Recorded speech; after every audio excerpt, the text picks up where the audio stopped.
Yes,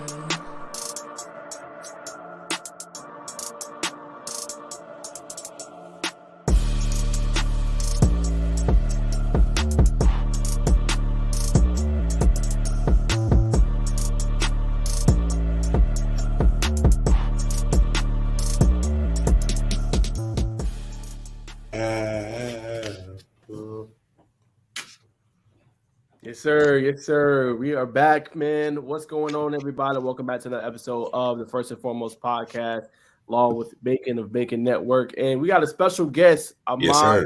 sir. Man, he has a bevy of education up under his belt, right? He went to Troy, got his master's there. He also went to Valdosta State, got his bachelor's there, and he also got a doctor of education from Liberty University. So a very, very smart, intelligent individual with us today. But I'll let him do his own intro. How you doing tonight, Mr. Guys, the pleasure is all mine, and it is just such a great thing to be here with two very accomplished made men. Hey, look, hey, I'm excited. I'm pumped up. Let's go. Let's go. Let's go. Go. Yes, sir. Yes, sir. Yes, sir. Well, I'm gonna throw it to you, Bacon. Yes. I know you know, obviously our guest pretty well.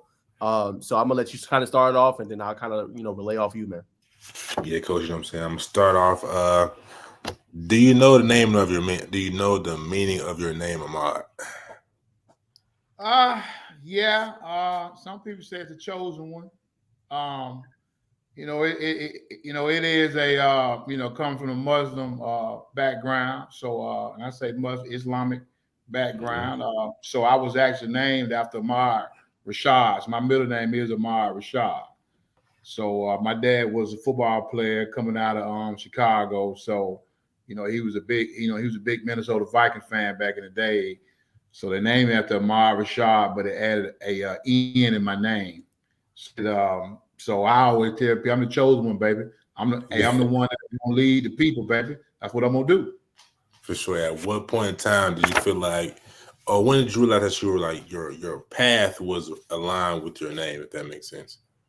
Well, I'm a big believer of supporting the underdog. I tell everybody this right here. I played in a great Story high school program, and it's always guys that's gonna be better than you. But when I looked at my recruiting process and I looked at other guys' recruiting process, I'm not gonna say image, but you always look and say, man, the old guy got a little bit more. So when I got an opportunity to get in the coaching game, it was like, man, I'm gonna do what I gotta do, and I'm gonna lead guys to greatness regardless of where they go, and just follow that each one teach one, reach one, uplift one philosophy. So we're gonna make sure that we are constantly trying to uplift guys, whether you that 5-star guy or you that guy that just, hey, everybody say, you know what, I'm gonna pass on that guy. So so from day one when I started coaching back in the early 90s, and really I'm gonna say early 90s, and I say early, really late 90s, but from the opportunity when I had to start coaching Little League ball, once I got hurt in college, it's been a thing that, hey, I'm gonna take guys and I'm gonna do what I got to do to lead them to the right point where they can be successful in life, because it's more than just a game.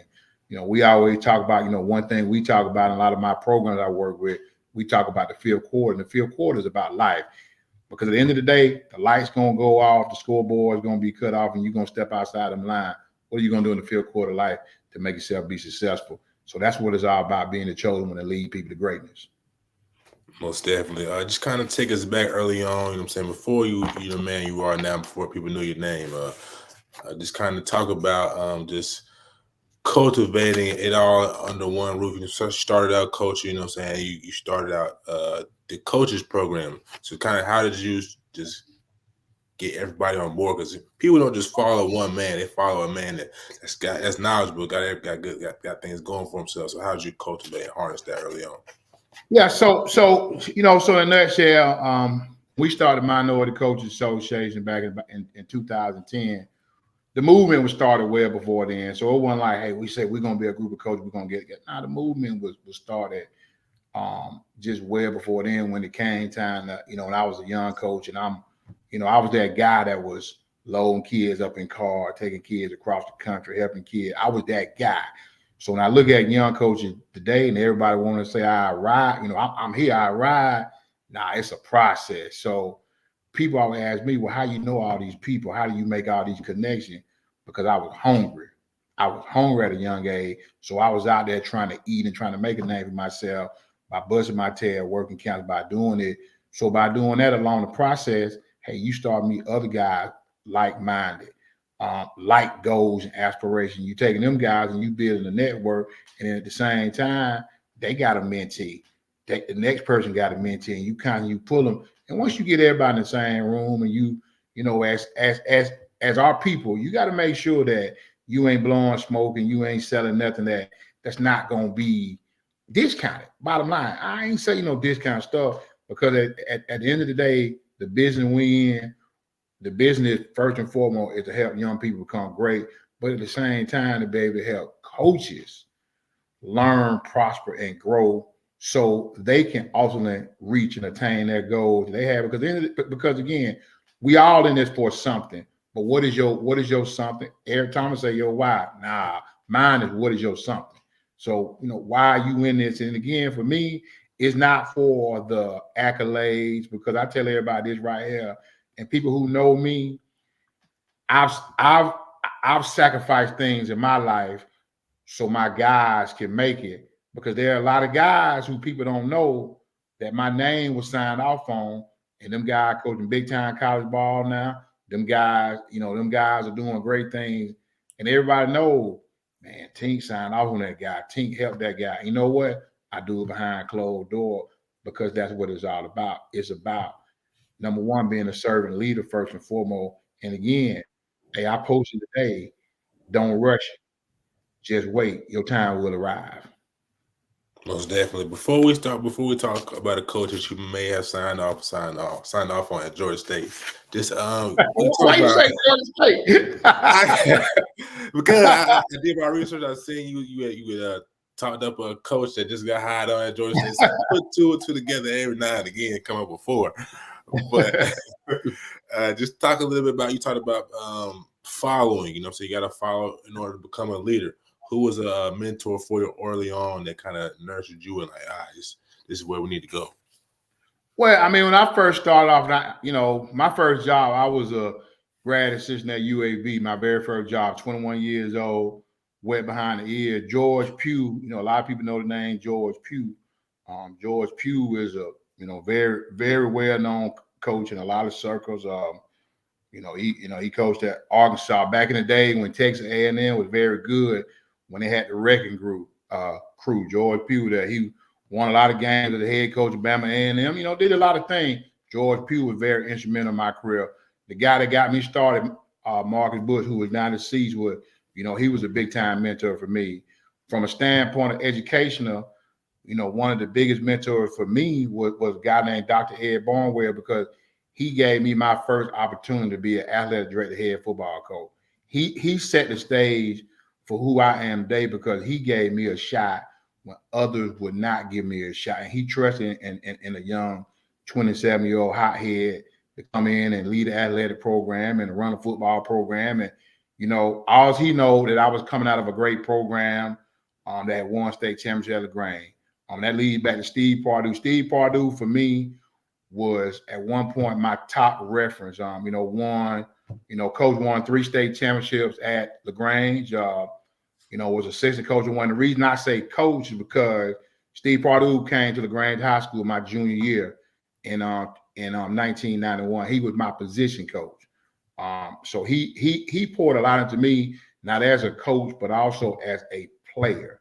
He's my position coach my junior and senior. He ultimately changed my career and changed my life, because he made me a better person back then, and who I am today. Taught me a lot of things. So for me, he is one of the biggest influence, because he was like a father to me when I didn't have one back then.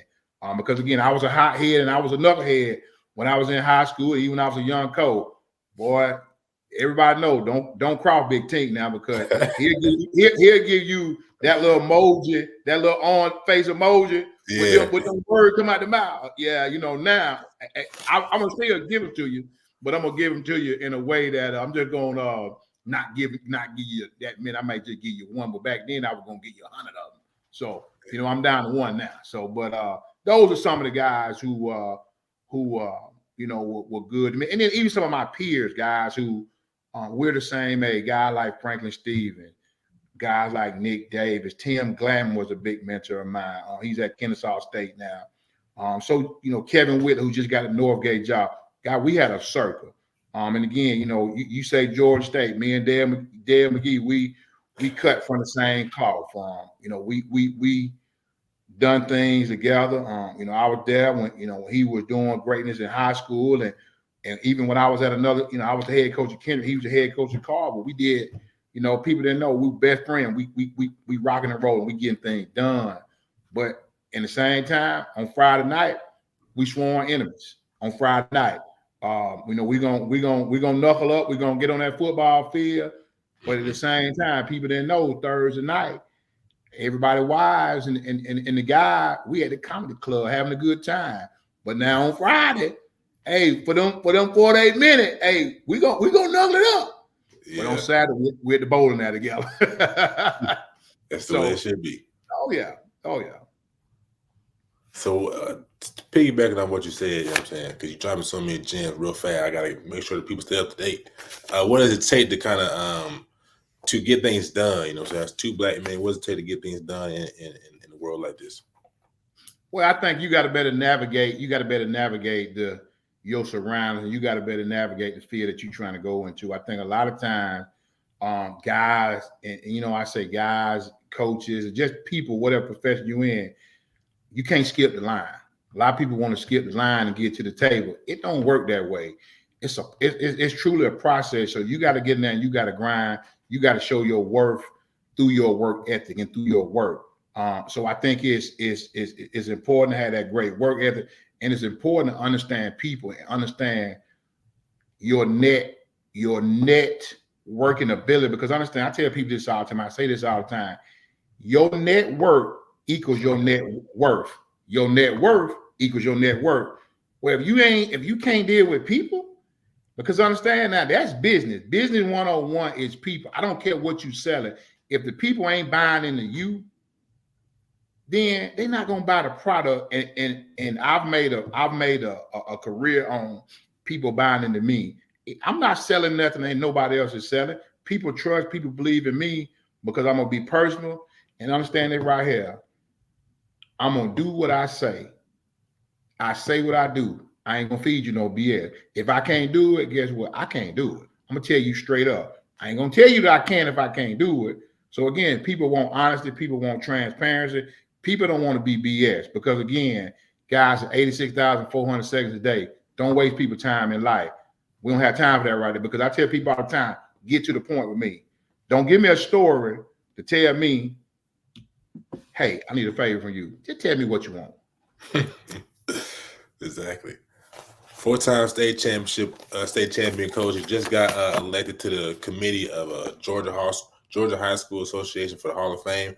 After you answer, I'll pass it to Nas. What does that mean to you to get that another notch on the resume, man? Yeah. Well, I mean, I just, you know, for me, it's again, that's just a service of being a servant. You know, I think it's an opportunity to be able to just share some input on helping guys who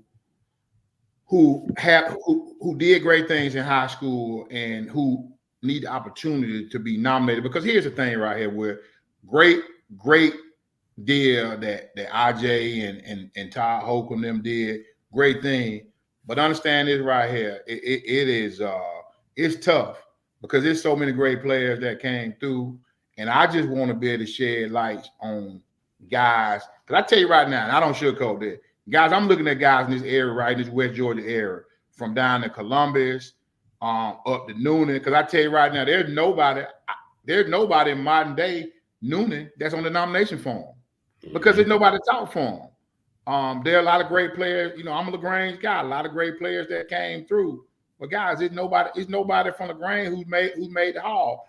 And it's only 2-3 years in. But at the same time, you know, we say Noonan. Nobody from modern day Griffin who's on there. You know, if you're an old school guy, you know, there was a pretty good daggone region back in the days. Clayton County had a lot of good players. So I'm just the guy that's on there, and I'm like everybody else. Everybody is regional based. I'm gonna make sure that the region that I'm representing, that they're gonna be that people are gonna be nominated. People are gonna have the opportunity to be selected because the guys who've been on the committee for me have done a great job, but they don't know every area of the state. And I think a lot of times you got to get a seat at the table to be able to support others. Because I go back to the servant leadership. Tell guys all the time, don't complain and don't fuss. Get a seat at the table. You can get a seat at the table, and you can help, and you can also help, shed awareness on issues and situations. Man of the people right there. Go ahead, Naj. Go ahead and tap in.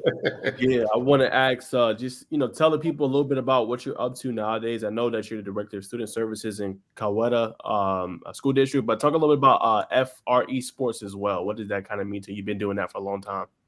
Yeah, so I started FRA Sports in 2007. So it's a long running business venture for me, and again, I started to really help kids. It wasn't not started for money. It was started because, guys, it was started with just recruiting fairs, meaning that college coaches would come in, high school coaches would have a table, and college coaches could come to one location, and they could go to high school and recruit their potential prospects for college scholarship. Back in like 2006, I had 18 kids sign scholarship because I went to a recruiting fair in Atlanta. The next year they wouldn't let me come because they only want to let Metro people come. So I said, you know what? I'm not gonna fuss and complain. I'm gonna do what everybody else do. I'm gonna start my own business. I'm not trying to put you out of business, but honestly, guys, I did put them out of business. Because I went from starting a recruiting fair. Now it's the largest recruiting fair in the country. We normally average about 130 high schools, and we probably average about 75 to 90 college and university come. And also we do some mentorship with coaches. Some of the things that you all may not see that run through FRE and also run through the minority is we do mock interviews. So we do academies for potential high school guys who are going to be head coaches, potential high school guys going to be coordinator. One of the other things that we partner with one of our partner organizations, the Minority Advancement Committee that I helped form with high school guys, where we do mock interviews with college assistants right now. And we bring in every major search firm. We normally bring in about 40 to 50 college ADs. When I say college ADs, I'm talking about Ohio State, Texas A&M, USC. I'm talking about the big people. And we run them through mock interviews. Like this year interviews are going to be on Sunday, May 26th. We've had go through our interview. We had Marcus Freeman go through our first. Everybody know who Marcus Freeman is, right? Notre Dame coach. There you go. We had Alex Action went the first year. Alex Action is offensive coordinator at Florida State. Jimmy Lindsay went the first year. I don't know if y'all know who Holman Wiggins is. He was a receiver coach at Alabama. He just went to Texas A&M. Y'all know who Josh Gaddis is, right? The offensive coordinator at Maryland, who was at Penn State, who was at Miami. So we've had guys go through every single year. I mean, we're 6 years in. We normally do about 7 to 8 guys per year, and we partner up and we do things, and it's all online. And but it is a sight to see. People that wrote articles about what we do. So it's a lot of things that have went through FRE and minority because they're kind of interlinked now. With some of the services that we do, and these are free services, guys. This is not nothing we're charging people because, again, if guys like myself who are veterans, if we don't reach down and become bridge builders, everybody know the poem bridge builder, and build that bridge for other guys to cross, what are we doing? We want to say brotherhood. What brotherhood? What we doing? And we can't worry about that young guy someday gonna come take our job or gonna be next. I'm trying to build the next Ahmad Tinker. I want to build the next Ahmad Tinker because, again, if I don't, what am I doing? Who am I? I'm a hypocrite like everybody else who say, I don't want to help the next man. No, I got to help the next man Because if I don't, who's gonna carry on the legacy that guys like and forget me? Because again, this ain't the first time that somebody said we're gonna start a minority coach association. It's the time that it has sustained the longest. But there are other guys who have laid the groundwork. They laid the groundwork, and all we did is come continue to lay the bricks in the foundation. That's all we did. And start now, we're building the structure, but somebody else got to come carry on and keep going. So those are some of the things that FRE that tied into the minority, resume stuff. We look at resume, we do cover letter, we look at all those things, and all those things, guys, are services to empower coaches to bet again, obtain their goals. No doubt about it. And then just talk a little bit about, obviously starting a business is not easy, you know what I'm saying? So if you had to tell anybody that wants to start their own business and is trying to, gain traction, obviously, like you've been saying throughout this whole podcast, it's a process. But what advice would you give those that want to jump into and kind of do their own business as well? I think the big thing is and I'll say this from the business side first. When you go out there and you go to establish that business, don't go out there and establish that business name. You go out there and you figure out how to establish an enterprise so you can run everything through one business, multiple businesses. A lot of times, if you got first and foremost name of the party and you go start an LLC, well, what you did, you just pigeonholed yourself with that name. But if you go start first and foremost enterprises, well, then a lot of things can run through that enterprise. So I think a lot of guys make that mistake because that's one of the things I do it well.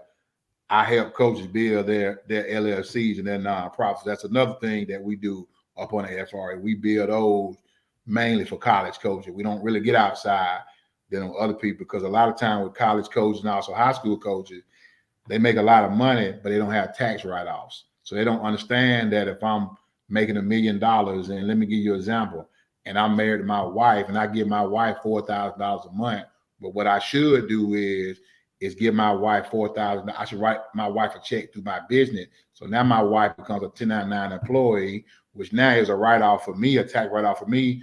But in turn, what I did for my wife was create her a business and made her an employee. Well, now she can do tax. Everybody, y'all digging me here? Yes, sir. Yes, sir. So even with me right now, guys, I pay my son through my business. Well, he's 1099. So now it had just started. He's an employee of my business. Y'all see where I'm going right here? So really, he has his own NIL through FRA Sports, what he really has. Okay. So it's things to tie. And some people say, I don't want to do my kid that way because of financial aid. Well, y'all, I ain't getting paid a grant anyway. So it don't make a difference. Okay. He's gonna be eligible for a staff loan regardless. And even with the new pay grant rule, he still get a little bit, but it's not like he's gonna get much anyway. So all kind of things of just that. And then know what you're gonna do from a business standpoint. Do your research before you say I'm gonna go try to get in this particular arena or area of business, because a lot of times guys see other people doing and they say, hey, I can do that better, but they don't understand that the connections, or just like what you guys doing. The name of this business is sponsorship. Doing a podcast, if you're not getting sponsorship and you're not getting viewing rate, well, sponsors don't want to. They don't want to buy into your ads. So you got to make sure you're doing your homework, because it's easy to come do a podcast. Who's watching it? What's your analytics? Because let's be honest, for you guys, this take time. If I can go out here and get ads, now this turns into money. And it turns into money. Now it turns into maybe somebody picking you up on something else, which then turns into more money. So that's business 101. That know what you're getting yourself into. And don't overexert yourself. Because I admire you guys, because I would love to do a podcast, but guess what? I don't have time to do no editing. I'm not doing no editing, okay? Because that's where the work come in at with the podcast. Right. It's editing. So know what you're going to do your research in the business field, and make sure that it is a sustainable business, okay? And if it's not a sustainable business, it better be a business that you can go pour into it, make the money, and eventually sell it. Because that's the name of business of today, is that I go start a business, I make money, I make a sustainable business, I sell it, and I go start another business. That's what rich people do, okay? Rich people, and I say rich with knowledge and rich with knowing how to play the game. Because again, if you were old empire guy, Lucia told all y'all to end. Every empire will fall, baby. No business is gonna sustain forever. Right. Yeah, actually, I wanted to enlighten you. So it's actually different now. I actually put my guy Bacon on game. There's actually these apps now. I don't know if you probably know what AI is, artificial Oh yeah. intelligence. It does the editing for you now. So you put the whole, so Okay. you can do a whole 2 hour clip. You know, I was putting Bacon on game. You throw it in there, and it'll give you the 20 most like lit clips from the podcast that you did, and then you could just share it all on social media. So Well, I need to pay you then. it cuts you up a little bit, you know. Okay.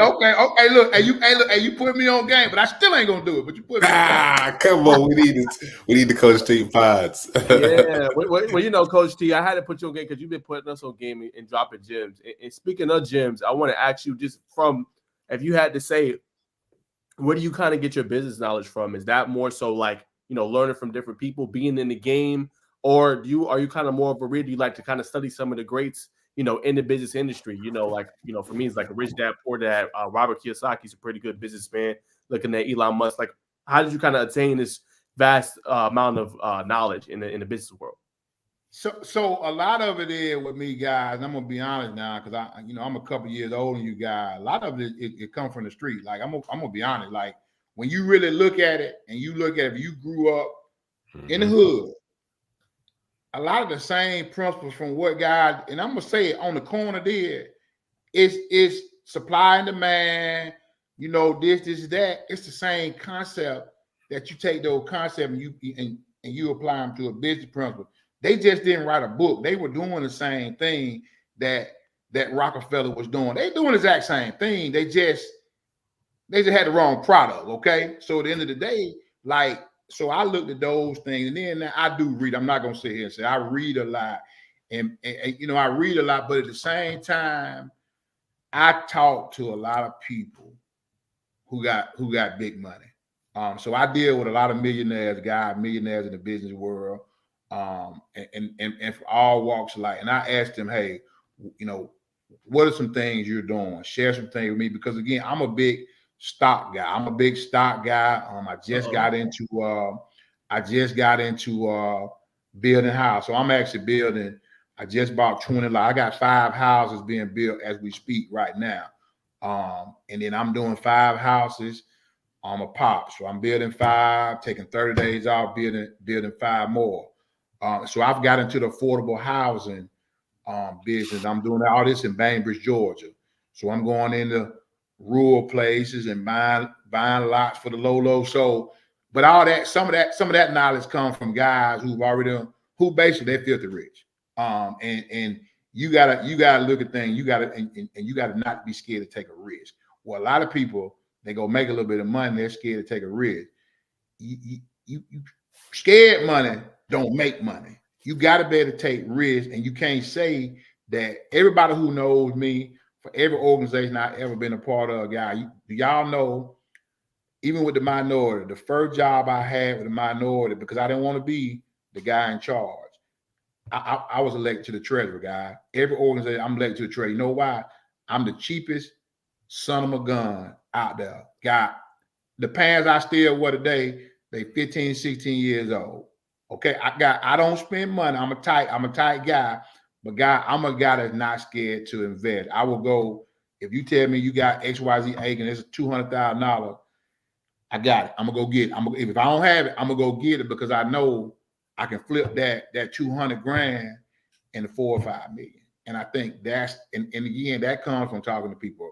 That comes from talking to people who've done it, but it also comes just looking at what happened in the neighborhood. It's the same philosophy. I mean, it's the exact same philosophy. So you can read all the books you want to, but one thing books and podcasts can't do for you, they can't take the fear out you. The fear you saying, if I go out here and I spend $100,000 and I bet wrong, how am I gonna come back and make it? Because I tell people all the time, this ain't nothing new to me. I started flipping houses in 1997. I lost 300. I lost $400,000. And get what, guy? I didn't have no money back then, zero. But I'm losing it. And get what? I had to, you know, if you guys ever get a chance, look at the poem "If," when they say, hey, you risk it all on one turn of pitch and toss, and get what? You lose it all, and you never say another word about it. I don't never say another word about it, because get what? I got to start back over, pull my pants up, pull my sleeves up, let's go. And that's business one-on-one right there, that you can't be scared. Take the risk, because if you win, your life changes and the generation behind you change, because God, it ain't about us, guys. It's about your name's sake. And for me, I come from nothing. It's about my name's sake, my son, my two sons, my daughter, my grandkid. If I make it, they make it. Plain and simple. And then I want to ask you too, Coach. Just talk a little bit about, I feel like a lot of times, I feel like you can attest to this too. Being a minority or even African American, sometimes you struggle to find those kind of mentors to help mentor you, or a lot of people don't want to help you. So if you had to say, from your standpoint, what's the best thing a young Black male, let's say he's in school, just as an example, he just graduated, he wants to get in the industry, when it gets in, we're just going to say industry A, doesn't have to be in the industry we're in, just industry A, and they want to kind of get on the map. What's the best way to go about that? Is it persistence, is it dedication? What should they do? Yeah, but and I'll say this right here, because you right, you hit it right on the head, because and guy, I got a degree in history. Go back to the Willie Lynch letter. Okay, that's what it go back to, that we've been pitted against one another so long that we don't want to help one another, guy. Light skin versus dark skin, fat versus skinny. We've been pitted, so we don't want to help one another. But I tell you this right here, one thing that I always do, we say we got to go get a mentor who's made it. Why we can't go get a think tank of people just like us, who hungry like us, and now we create our own think tank? Because guess what? I don't have to do this alone, because you may have this knowledge over here. I may have this knowledge. She may have this knowledge right here, where we put our knowledge together. But now, guess what? We have empowered one another. We haven't empowered our own think tank, because you don't have to always deal with people who made it, because sometimes people who made it, they may not want to pass it down, because they don't want you to get, because guess what? They so greedy, because again, I say the Willie Lynch for some folk, but then other folk, hey, they just don't want to give it to you. They just do not want to give it to you. So at the end of the day, guy, you got to make sure that create a think tank. That's all I've done the majority of my life, to get guys like me. And you know what, guy, how can we do this together? Because I tell people this right here all the time. And I tell a guy my age now, what I just told you I'm doing with houses, the majority of the guys I hang with are six-figure guys. They six-figure guys. They all make six-figure. They've been making six-figure. Why we just didn't go create an LLC together and everybody put in $20,000 a year, and we go out here and we buy land ourselves and we build these houses together? Y'all see what I'm saying? Mm-hmm. But we don't. But it takes it. People don't trust one another, because again, they've been pitted against one another, or they scared. But that's all you got to do, and that's what so many others have done. They have compiled their resources and have built wealth by compiling their resource. So I would say that to me, I think that's the biggest thing. Get a think tank of like-minded people of your age and go from there. Because and I'm seeing it a lot in coaching. But the problem I'm seeing it with young guys in coaching, it's all about the ball. It's all about the ball. Like, the ball don't last forever. And the ball, at the end of the day, the ball only cuts you at some point in regards to financially. The numbers are set. It's set unless you get one of those P5 collegiate jobs. You get lucky. Because I say this right here. One thing I always tell guys is this right here. I know a lot of guys who have went from, and then we're gonna jump back on. So I know a lot of guys have went back from high school to coach college ball, and a lot of times guys say, "I want to coach college ball because I love coaching ball." Guys, let's be honest right here. I tell a guy, don't sugarcoat. You want to coach college ball because of that money, okay? That money for real. When you sitting there, guys making 500, 600, 700, millions of dollars coaching. Well, when I'm this high school coach, I'm only making 75. I'm making 60. I'm making 80, 90. Well, guys, six figures at 100,000 is a lot different than $500,000. Okay, so for me, it's more of guys want to do that, but it's a tough role. And guys always say, well, man, you got Dale McGee, you got Jimmy Smith, you got guys there. Them guys are the minority. Them guys not the majority of guys who jump from high school to college. There's a lot of guys that jump from high school to college who get what? They only making $75,000. They making 60. They never gonna get that chance to make that P5 money. So again, and that's why I applaud everybody who does. I'm for you. I make phone calls every day to college coaches when jobs come open. A guy texts me, because get what, guy? Here's the deal right here with me. And this is why I get a lot of respect from college coaches. I'm not trying to get a job with you. I'm gonna say what I gotta say. Cause I ain't never said, hey, I need you to hire me. I want a job with you. Remember now what I said? My first job, I was Division I grad assistant at UAB. I was in the door. I chose to come to high school because I didn't like how college ball worked. I didn't like how it worked. So I said, I'm going to high school because I want to be influential. Again, each one teach one, reach one, uplift one, young people. I don't want to go out there recruiting, chasing grown men. No. And most people don't even know that was my first job. They think, oh, he's just a high school coach. It's some people who say he just administrator. He never coached. Okay, you right. I just coach. You right. I mean, I just been administrator. You right. Go Google me, baby. I tell people all the time, I'm Googleable, baby. Google me. You know what I'm saying? Google me. I ain't just been no administrator at all. Yeah. Googleable. No, sir. And my last one, I'm gonna throw it back to you, Bacon.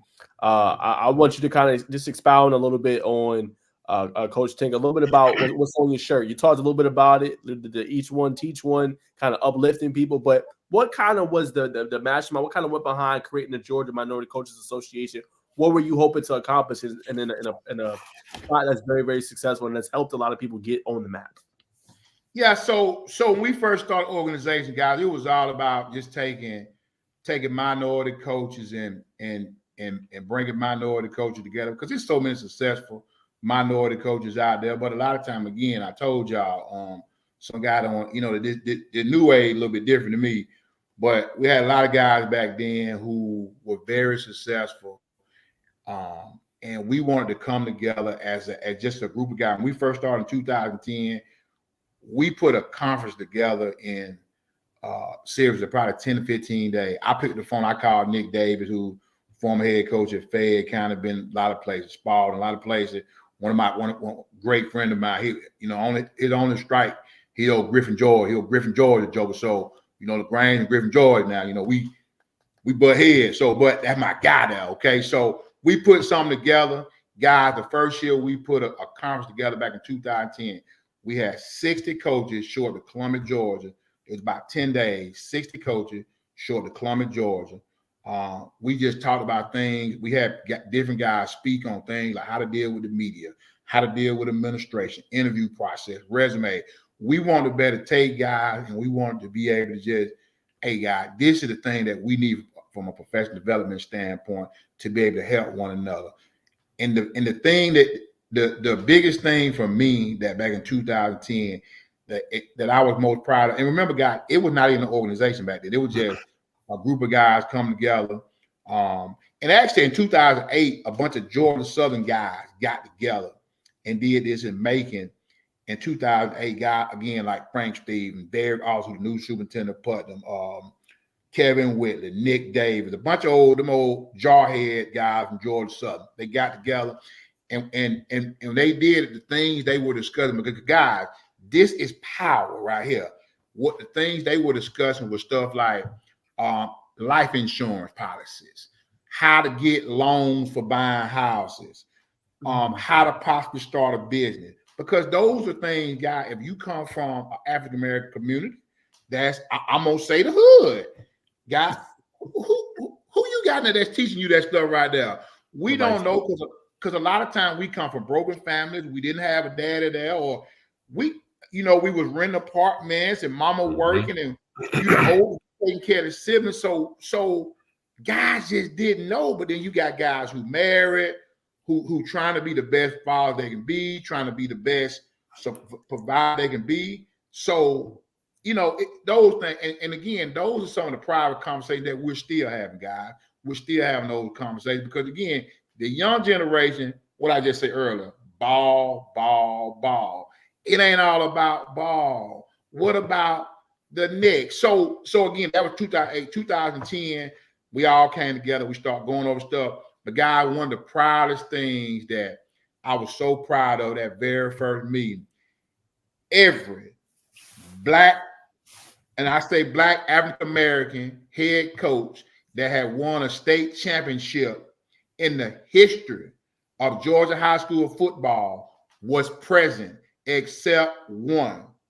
And that was Big John, who won a state championship, I think, back in like 94 at Dougherty County because he was deceased. That's the only reason he wasn't there. So I'm talking about from Dale McGee had won at Carver, Charles Flower at Shaw, Franklin Stevens at Tucker, Eric Parker at Burke County. I'm trying to stop missing about it. It's some more. All them guys were there. So again, we started from day one. Everybody was all on board, and then guys been on board. We were doing Maurice Freeman at Brooks County. Everybody was on board, and that was the thing that I was more proud of.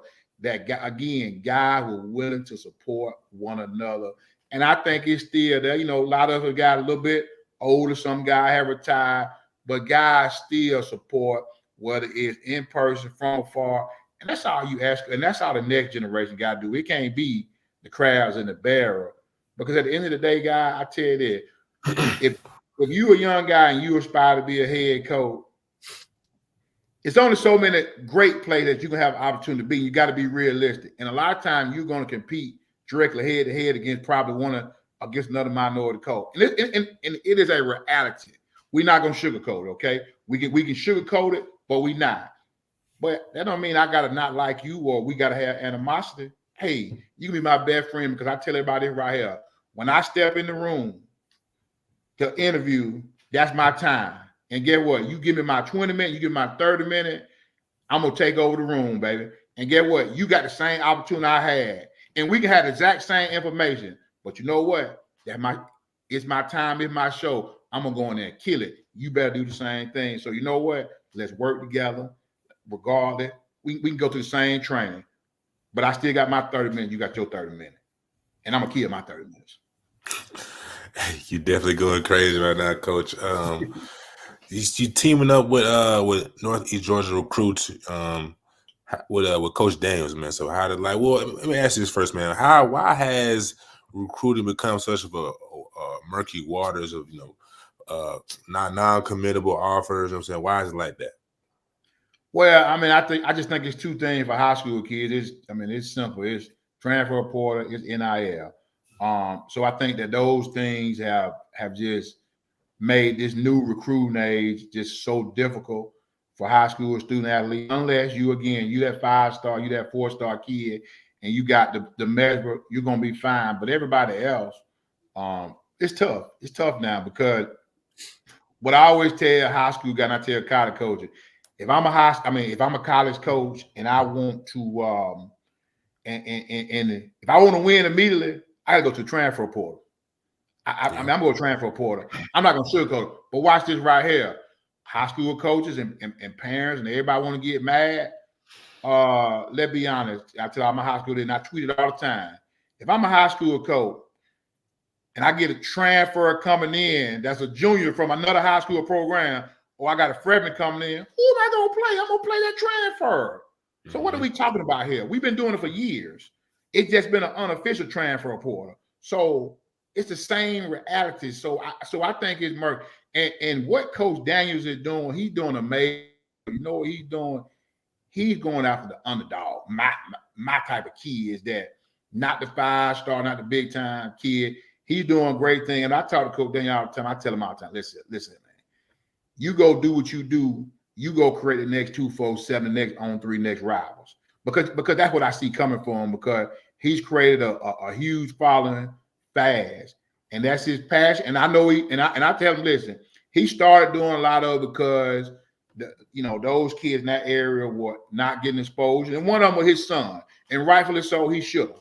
Okay, because if you don't take care of your own village, Mm-hmm. why you gonna take care of somebody else's village? So he's done things that's grown. He's got his son some things. He got other kids some things.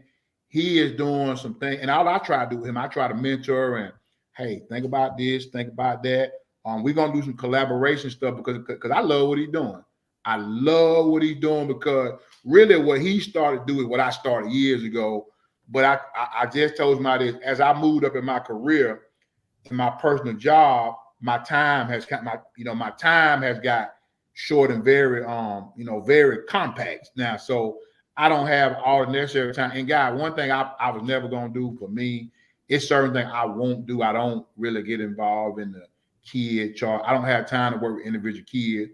Do I work with some kids? Yes, I do. I mean, I do, but I can't say I'm working individual kid because that's time, and that is time, and a lot of time unrealistic expectation by some kids and parents because the numbers don't lie. Your measures don't lie. And if you say you Georgia, but the only thing you get is Point University, and you get Faulkner, you get Huntington, that's telling you that you probably D3 NAI level. But some people don't believe it. So there's no need for me to get into a contest of going back and forth with. So I mainly work with high school and college coaches, and that's what I believe in for me. Coach is doing great things, but I'm gonna support what he does because I like it, and actually I love it. All right, but I mean, it still don't get no excuse for coaches to be giving an uncommittable offer and stuff like that. I feel like it's just keep it real with the players, man. Because it's just like you said, time is of the essence, and that's wasting the kid and parents' time. They're like, "Oh, we got this. We're gonna sit," and they sit and like, "Oh, this wasn't what it was." Yeah. And you know what? I agree with you because why I'm gonna put you on the spot right here. I know you're gonna tell me the truth. I'm gonna put you on the spot. Right. When you was a youngster. Right. When you was a youngster, have you ever dated two people at one time? I plead the fifth. Right, you plead the fifth. So get what? It's the same deal. Because get what? I'm gonna offer you, and I'm gonna offer this kid. So get what? I got to have a plan B because if my number one kid tell me no, then I got to follow my number two kid. But if my number one kid tell me yes, then I'm gonna do what? I'm gonna go ghost on you. I'm gonna start texting you. I'm gonna start calling you. Remember, guy, the recruiting process is like the dating process. It's the same thing, guy. And eventually, once I sign that paper and I commit, I just married you for 1 year. For one calendar year, I just married you. And then guess what we're gonna do? We come back to another year. We're gonna have an anniversary, and I'm gonna decide: do I want to continue being married? If I don't want to continue being married, you would go both ways. We're gonna get a divorce, and we're gonna go in what's called a transfer portal. If I still like you on April the 15th, I'm gonna recommit to you. It is what it is. It ain't like we say it uncommittable, but it's a business. It's business. So I don't go into it with the college coach uncommittable offer. Well, get what? We say it's uncommittable, but kids do the same thing. Blessed to receive my 25th offer. You can only go to one place. How much time does it take for you to commit? Because get what? When you get married, you think that woman gonna give you the opportunity to go out there and date 25 other women and stay with you? Come on now. Like if I love you, I ain't gotta keep coming back over and over to saying, well, I'm gonna be on Georgia campus today. I'm gonna be on Auburn campus today. I love you. You love me. I want to commit. And if it ain't committable, you're gonna know real fast. But it's two-sided now because recruits, do they love football or love the recruiting process? What? And a lot of kids love the recruiting process, to post on social media, to go on these little recruiting trips to get wooed. So what happens is they wait till the last minute, somebody else commit, then they end up having nothing, and they got pie in the face. They want to say, oh, this university did me wrong. No, I didn't, because get what? They love you at one point, but you was out there dating 25 other people. It don't work that way. Life don't work that way. I love you, baby. Will you marry me? Yes, I will marry you. Now let's meet at the altar. Meet me at the altar. Altar, yo, Idris. Come on. Let's go. Yeah. So let me ask you this. Prime example, South Carolina, right? You had Juice Wells, right? He didn't play for whatever reason, so kind of got over on South Carolina. So how do you feel about a player winning in that situation. But also, obviously, they talked his name down. But just what's your thoughts on that side of the spectrum? So tell me what he did again. So let me understand now, because I don't know the story. So, tell me what he did. Juice Wells, he played in the Georgia game. He got hurt, I think, in the first half, and then played no more for the rest of the season. He had like a big NIL deal with the schools, and so he didn't. Like I said, he didn't play for the rest of the season. And he decided to transfer at the end of the season. So and it sounded like that he could have played, but didn't, because he knew he had the thought that he was going to transfer and did so. So again, it go back to being business. That's a smart businessman, because what he did, he reserved. So he kept he kept another year eligibility, which in turn gives him more opportunity to transfer. Because remember now, if I go in a transfer portal, coach, do I want a kid with 1 year, 2 year, 3? I want a kid that got as many years as possible to be a part of my program. If I take a shot on a 1 year kid, remember now, it's a 1 year bet. If that kid don't pan out, I just wasted the opportunity on another kid. Now, 1 year kid better be a superstar. Okay. So, right. I mean, I think he made a business decision that was best for him. And I think it's different. It's a case-by-case situation, because if I get hurt and I know they're not going to play me, I'm going to transfer. Because remember now, we always want to blame these kids and say, oh, yeah, these kids transfer. A lot of these kids been told to transfer by the coach. It's a two-way street now. It ain't just on them kids now. Because remember, okay, if you if I go somewhere and I order some food and I don't like it, I'm gonna transfer it right back to the restaurant. Bring me something else out here. Right. So it's a two-way street. Okay. That's facts. We're going to try, because we come up on an hour. We want to take too much of your time from me, Coach. But you got the mega camp coming up. You know what I'm saying? What can the people be expecting? Is it going to be at Morehouse this year? And where can they sign up? And just talk about, like, tell them about the, what I'm saying, historical facts. I know you posted on your social. I think it was a Clemson player on the 429, the 40. He was also at the Rising Seniors game. So, what I'm saying, just go ahead and plug yourself. Well, all right. So that was Tay Harris. So Tay is in the same training group with my son, and they play on the same 7-on-17. They big buddy. Great. He is one of the best young men I've been around in a long time. Very respectful. And I don't say that a lot of times, my guy. But that young man is a great young man and gonna do great things at Cedar Town this year. He does great thing at pass training with Andre Powell, who's the owner, who's done great things with that young man, my kid, and all the rest of the kids. It's just great thing. Now, from a standpoint of our first mega camp, it's the Champions League mega camp. That's the mega camp for us that we have universities from all over the country, and we actually doing it at Clark, Atlanta this year. So we moved it across street to Clark, Atlanta. That's going to be on May 30th. We're the first mega camp that's going to be hosted in the state of Georgia on May the 30th. That's going to be Thursday, May the 30th. You can sign up on Champions Elite football camp.com. We have college universities all over the country. One thing we pride ourselves on is this: when we start releasing the university who's coming to camp, some people pride themselves on saying, "Oh, I got Big 10 school, Big 12 school, all these P5 schools." I can't pride myself on saying that, because let's be honest. Remember, I'm in this business right here. If Georgia come to my camp, Georgia coming to see 5 kids. They not coming to see the 500 kids I got. They coming to see 5 kids. So I'm not going to pride myself on saying USC coming, all these big time schools coming. I pride myself on saying I got G5 school coming from up north, all the way down to the club football programs at Columbus State, at Gordon, at Clayton State, that some of our kids had the opportunity to play from the Division II to Division NIA.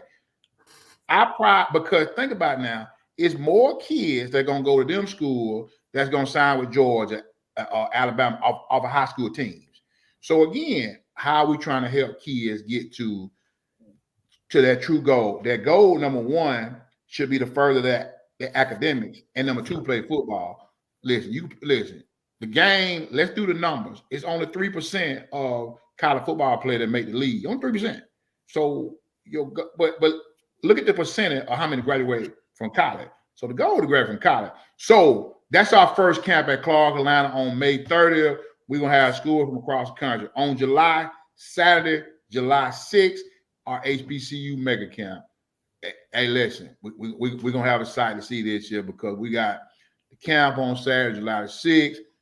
We got an all-white party on July the 5th. Moving forward next year, we about to have a college fair. We finna do it big at ATL. We're gonna tear this shit up, baby. And HBCU grad, you want to go to HBCU football? We got we're gonna have the DJs out there, or we're gonna be a part at Clark, Atlanta. We're gonna tell the AU Center up, the minority coach of Georgia, hey, you better be there. You better show up and show out because you know we're gonna talk about you. I'm gonna tell you right now. We're gonna talk about you because this is what we do. Like Jesus said, we're gonna put on for our city, baby. Understand? We're gonna put on. We might even have Jesus there. You never know, baby. Hey, you never know. You never know. It's always a vibe. It's always a top flight camp when I go to the mega HBCU camps, you know what I'm saying, sponsored by Coach Tinker and all those alike, man. We appreciate all the hard work I do the coaches to come down. It's always a good vibe, man. I can't remember the brothers got the little fro, got the little roster cap on, bring the energy every time. Fans, family, athletes definitely tap into what they got going on. You'll get the exposure, all that and more. I'm telling you. But Coach, before we let you go, man, I can't let you walk out of here without talking about your son, man. He's at Heard County. He's out there last year and will be there this year. You know what I'm saying? I know y'all been doing some special things. I got some things working, you know what I'm saying, under the got some things working, so just kind of expound on that for me. Yeah, we're trying to he's still a little baby because he's young. He old 15-year-old Rudy Poot, what I call him. He had a good year playing at Heard this year. Still got a lot of growing, a lot of development. He has a gift in the courage because the gift is he has me in his corner. I know a lot of people. And I know what it looks like. The curse is that I'm hardcore, I'm old school. So I'm super hard on him in something, but other thing, I'm just dad. I'm dad. I try to step back. I try to support him as much as I can. And I'm going to make sure that as long as he wants to play ball at the next level, and he'll tell you he does, I'm gonna do what I got to do, but I'm old school on some stuff now. I'm going to coach him up and tell him we doing wrong. And he always say after a game, before I say good job, he always say, "Tell me what I did wrong." That's just me. That's just me. But I mean, I'm super proud of him because he went from being a young guy in the 7th, 8th grade. I'm like, oh my gosh, I just don't know what my boy gonna turn out to. Every day they might not say that guy be, but they want the guy to be a good player now. And I thought, boy, when he was young, I said, oh my God, he just gonna be a good student. But I tell you what, he's turned things around. I'm super proud. I'm super proud of my boy because he's turning things around. And I tell people this right here, and I'm gonna brag on his trainer, Andre Powell, because I try not to say too much. That his training group has done a heck of a facility of helping him come from a boy to a man and grow up and get tough and just hone in on his skills. And so I'm super proud because I'm proud of what they've done and what he's done.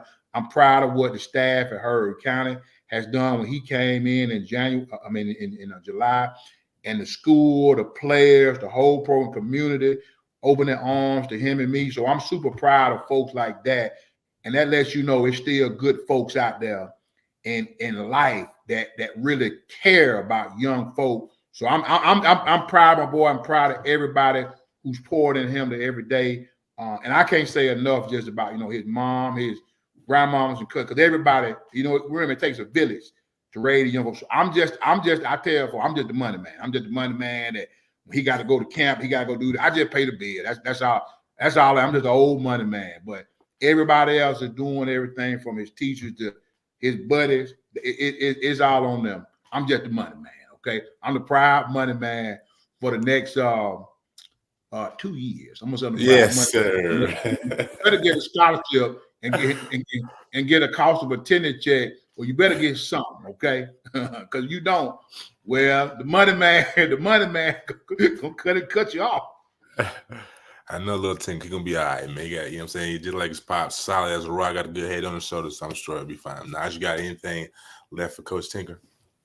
Nah, man, I don't. I just want to say, man, appreciate your time tonight, Coach Tink. Definitely learned a lot, gleaned a lot from just your knowledge and tutelage, man, and just appreciate you sharing a little bit with us as Black brothers. It definitely meant a lot, man. It's hard as I was asking some of those questions, man. Just being, a minority or being Black, being able to kind of, get your foot in the door sometime in some industry. So we just appreciate you, man, and coming on here and sharing the knowledge.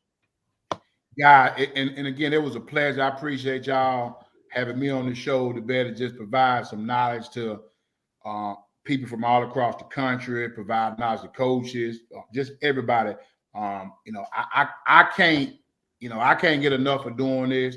Anytime you guys want me to come back, guys in my organization, hey, we're all about this right here because again, if you can't reach one, teach one, each one, uplift one, then what are you doing? What are you doing? Because you got to get rid of the selfish habits and the selfish philosophy. And again, remember, servant leadership. We're an organization, Minority Coaches Association, FR. We're an organization of helping hand. We want to lift you up. As always, lifting that we climb, baby. And that goes from a motto that I learned did for make us out fire. I'm never gonna leave that. Lifting that we climb, baby. Nah, you ain't gotta do it, Cody. But last two things. Something I asked you this a while back. You said, "Let me think on this." So I gotta ask you, what can the media do? What can they do better on? Is something in the area that we could do better on and serve?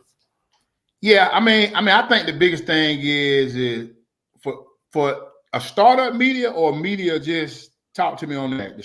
For guys like yourself who just you in the beginning, middle stage, or what? Just give me a one size fits all, something real. You know what I'm saying, off the top.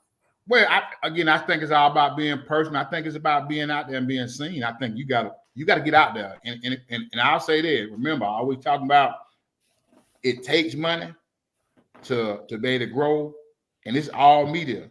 But bet on yourself. Bet on yourself that what you're doing is valuable. But I'm gonna win. Bet on yourself now because whatever people do in life, bet on yourself. Get out there and do it. And I promise you.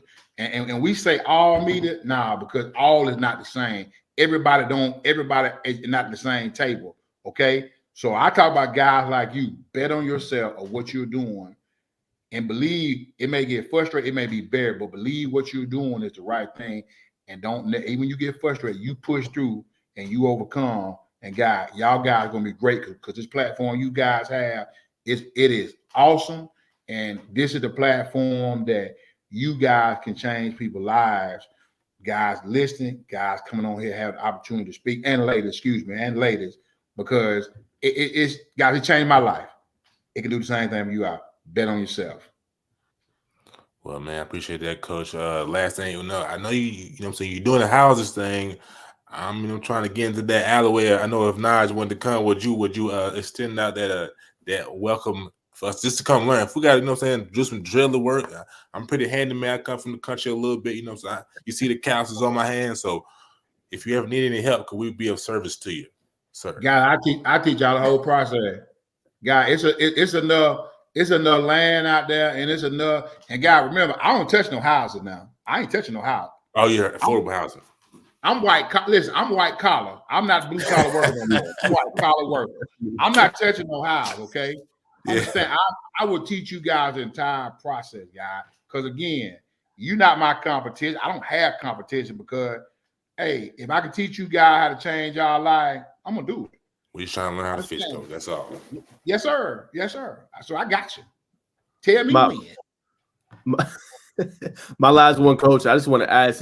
You mentioned it earlier. You said you was investing in stocks. Just talk a little bit about just why investing is important, Coach. And a lot of young guys don't do that, but I'm very hard on it. Me and Bacon go back and forth all the time, just talking about it and kind of picking each other's mind on why that's important and letting your money work for you. Just talk about that aspect real quick. Yeah. So, guys, and I'm gonna be honest, guys. Remember, I told you that I was cheap. I was very frugal with my money. Guy, I didn't know anything about stocks until COVID hit. I looked into it. I did not believe in it. Guy, I tell you right now, who got me into stocks is Gary Downs. Y'all know who Gary Downs is, right? Mm-hmm. That's Caleb and Josh Downs' dad. Well, their uncle, Olton Downs, who's the head coach, new manager, has worked with me and Dale at Georgia, not Georgia State, but I don't say it because you might start. Worked with us at Carver. we kind of got to go, and I just start looking at during COVID, like, man, these stocks had plummeted. And then he started taking me through some things, start teaching me, and just start talking to me like, hey, boom, boom, boom, boom. And I said, and listen, guy, we had all the time in the world. But before I had no time to even learn it, he started teaching me.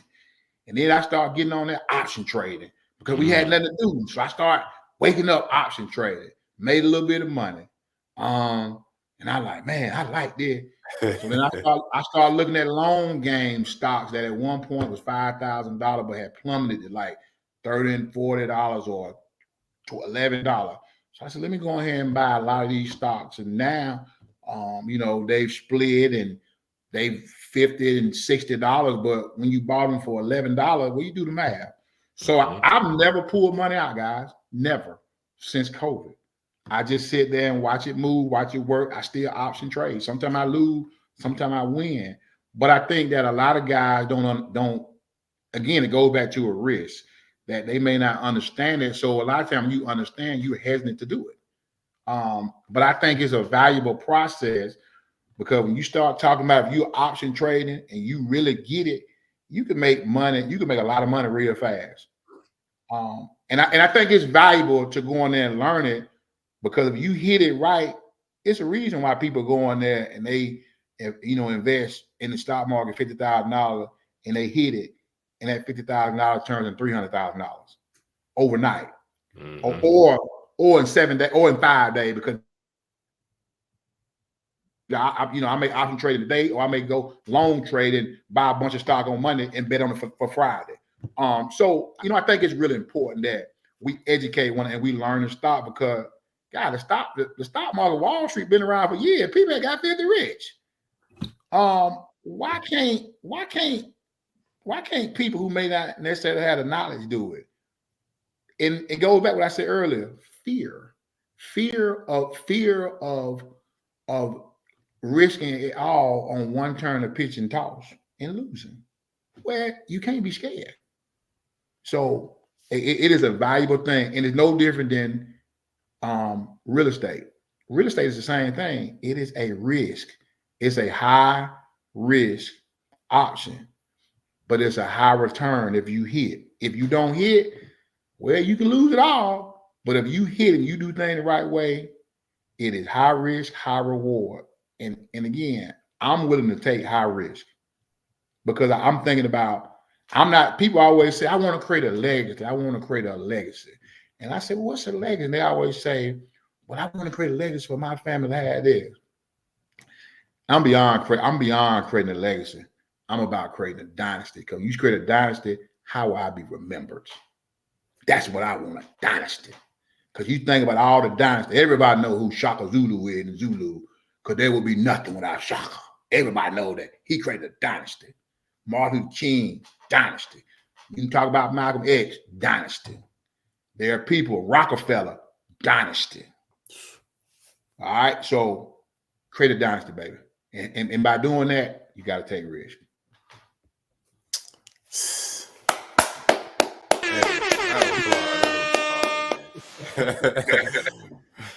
Would you like to shout anything out before you exit, Coach? You know what I mean?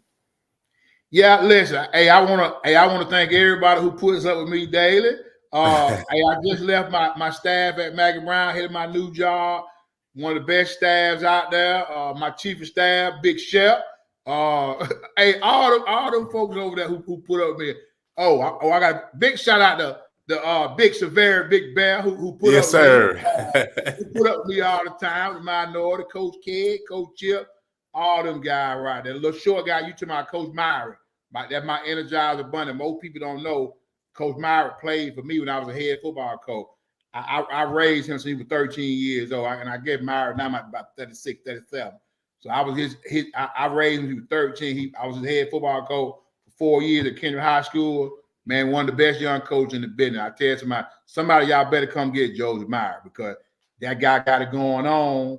He's gonna be a great one, great family man, and he's gonna turn your program around. I promise you now. So remember, it ain't about me. Come get my guys. Joseph Myron. Don't forget him. Most definitely, Coach. Well, we appreciate you coming on once again, man. We will definitely see you soon, I promise. So you enjoy the rest of your night and have a blessed one.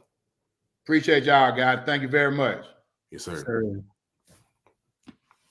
All right, guys. Man. So there goes Coach Tink, man. Definitely feel more educated after that, man. So special shout out to him, man. He was dropping the gems all night. Y'all give him a follow, man. Like he said, he is Googleable. So y'all go check him out, man. He does some great stuff. You know what I'm saying, for not just us, but for the coaches, for the whole community. Just somebody you wanna, you want to know and kind of get to know and can really do a lot for your life, just even from a mentor perspective. So Most definitely, Coach. I mean, not Coach Naj. I wanted to ask you, you know what I'm saying? I had the thought when we talk about the financial literacy stuff. I think, man, with all this money being thrown around, I'm saying NIL, man, I think it's time to start teaching the younger generation, like 13 up, how to day trade, you know what I'm saying? How to trade options, you know what I'm saying? Stuff like that. So, like, whoever comes out with it first, like seminars, do stuff like that, you already know what I mean. You already know what it is. good point. I don't disagree with that. But we talked to Tay Harris earlier, you know what I'm saying? He just committed to Clemson as of, was it Sunday? Yesterday. So, yes. So, Tuesday. Yeah. No, Monday, excuse me. So, you know what I'm saying? Just, obviously, we talked about it the show before that he had that Clemson weekend. The weekend? Yeah, that they had that big recruit weekend. Yes. Go ahead, brother. Nah, I was just gonna say, just going off your point, yeah, big recruit weekend for them. Definitely, like you said, it left a big time mark on them, right? You had Zealous Hicks there, you had Samar Spoke Matthews from North Carolina, heavily recruited player, just was rated a 4-star. A lot of big time players. Max Brown was the only freshman there. Anybody in the world you could think of that Clemson wanted, they was on campus basically. So it just makes a lot of sense. Khalil Barnes was kind of recruiting him. If you guys don't know, Khalil Barnes came from Norfolk Coney. Cedar Town kind of play each other pretty often in the playoffs. But he was recruiting him pretty hard. And I think what it comes down to is he fits their scheme very well. It makes a lot of sense. And I think too, that ability, like Clemson, you had that ability as a DB to play early. Go look at last year, right? Shelton Lewis from Stockbridge, Avion Terrell of Westlake, right? Go look at Khalil Barnes and North Coney. So when you have that and guys can come in and play early and play a pivotal role with the team, that definitely blows well. And the good thing is, like I said, he's going to learn from some great players, some great coaches. And then by the time he get there, Barnes is going to be a junior. And, you know what I'm saying, they're going to be rocking and rolling. So I think it's a great place for him. I think he fits the scheme well. So you think he stays locked in hard commit? I think so. I mean, I know he's at Georgia before. Obviously, the DB room is special. The DB coach is special. But, yeah, I think he stays locked in there. He said he's shutting down his recruitment. I don't think there's too much else anybody can do. I think he's locked. For sure. Another recent commit as of last week, Tavares Dice committed to Auburn. It wasn't a secret. We all knew that he was heavy on Auburn. So happy to see that man's another Georgia offensive lineman is going to get a chance to go play. That's probably going to have big league aspirations, man. He's like you was talking about in the Under Armour camp. He had 15, 20 pounds. Looked solid, man. Was very technical and pass protection. So, you know what I'm saying? It's going to be interesting to see his improvement from 3 to 4 at Langston this year, man. I've got my popcorn ready. Yeah, no doubt. I think a lot of Auburn fans have been asking about him. I remember I did a recruiting space with Coach Daniels asking about how Dice looked. They was worried about his weight. I'm just telling y'all, man, y'all got a dog. You know what I'm saying? Like, he's a guy that's no nonsense. He puts in the work. Really great athlete, formerly of Tri-Cities, played basketball there, came over, switched totally to football, got a great head coach, Coach Boone Williams, I think one of the best black coaches here in the state. On the high school level, in my opinion, my humble opinion. And I think he's going to learn a lot from that program, man. And he protected one of the best quarterbacks from this past class in the 2024 class, and Prentice Aranola, who's now at Ohio State. And they're going to get them boys ready, man. And the good thing, too, I think what Auburn is building, kind of similar to what I said with Clemson, Auburn is building where the offensive linemen, they can come in and they can play early on. Go look at Connor Liu of Kennesaw Mountain. This past season was all SEC this past year, had a phenomenal year, started as a freshman. When you had that kind of capability, you can come on and you had the opportunity to be able to play well early and be a starter potentially. That bodes well. And as he said in his interview with Duke the Scoop, and y'all go subscribe to his content on 3 Recruits, doing a good job with the athletes and getting them He basically said it felt like home. Like they always treated me as a priority, and that's really what the kids want. Treat me as a priority. I feel good. I'm gonna lock myself in. My recruitment's done. It's closed off. So it just makes a lot of sense for him. Most definitely. And transitioning, for the viewers who's tuning in right now, we don't have Jerome on the show right now, physical or digital. He's behind the scenes working on graphics. You know what I'm saying? The brother's not feeling well, so that's why the third man of our 3-man weave and our third man to our first and foremost podcast is not on with us today. But I'm sure he will be back next week. But transition to another Langston Hughes lineman. Dontrell Glover has been crystal ball to Florida State. Yeah, that was by on 3. I had seen that earlier. I think it was about a 60% confidence level. I know he's been out there a few times. Likes the campus. Again, another one of those big time guys that can hold his own. Definitely, I think will continue to get better and better. It just makes sense. He seems like he fits that offense pretty well. I think he'd be a great addition on that offensive line for the Florida State Seminoles. Do you know anything about like just their standard O line right now? The current O line, I mean. Not really. I know they lost a couple of starters, I believe, from this past season because it was very junior and senior laden. So I think he'll definitely had an opportunity coming in there to be able to kind of contribute. So I think that kind of bodes well for him as well. But I know they lost a lot of significant starters from this past year. For sure. Well, ladies and gentlemen, that concludes our football segment of today. So wait. What else we got? Talking about where you was at. This past week. Oh, well, yeah. True. You getting the content. Yeah, where was you at, player? Yeah, my bad. I was at Buckhead. With QB takeover Black Ops. I believe this was the third or fourth stop, which was the home stop to Atlanta, Georgia. We were at a middle school. I can't remember the middle school was at, but I was invited by Coach Shorty, man. Shout out to Coach Shorty, man. You watch the videos, reverse. Stop. He's real he ain't monotone, but he real chill, laid back, super cool. So we out there and got to meet Coach Quincy. The other coaches, I should have wrote these names down. I'm trying to be better with that. But a lot of young, super young, I don't say super young, a lot of young talent, middle school to junior high, man, just like I never seen so many young kids, you know what I'm saying, footwork pretty good and throwing the ball, man. They do a lot of great things over there. I was talking to Coach Q, man, about Coach Quincy, who coaches, who's quarterback coach for Justin Fields, Jalen Hurts, if I'm not mistaken. Who else? Dang, I wish I had Jerome here to piggyback me. Pause.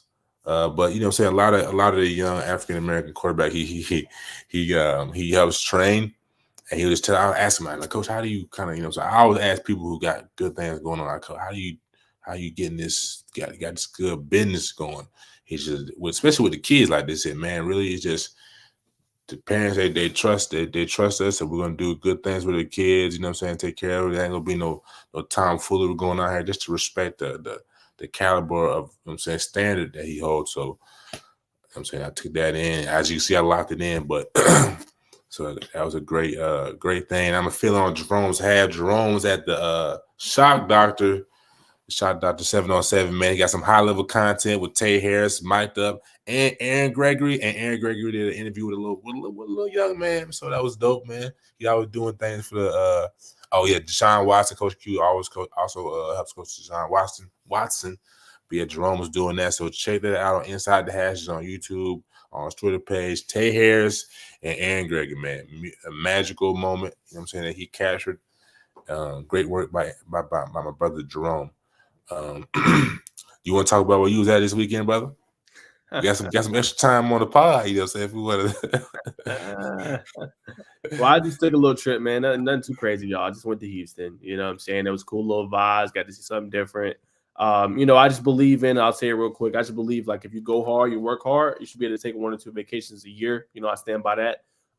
So that was one of them. Probably take one a little bit later in the year. But I just feel like if you grinding all the time, I feel like whenever I'm here, I'm not really like, oh, I'm gonna go out. Like, nah, I'm more like whenever I'm here, I'm in grind mode. I'm trying to like build my brand. I'm trying to, as Coach Tinker was saying, I'm trying to get out there. You know what I'm saying? Try to get into more faces. So I do that once or twice a year just to kind of go, you know what I'm saying? Kind of, because I'm always on go, bro. You know me real well, Bacon. I'm always on go. I'm never stopping. I'm always 110% in.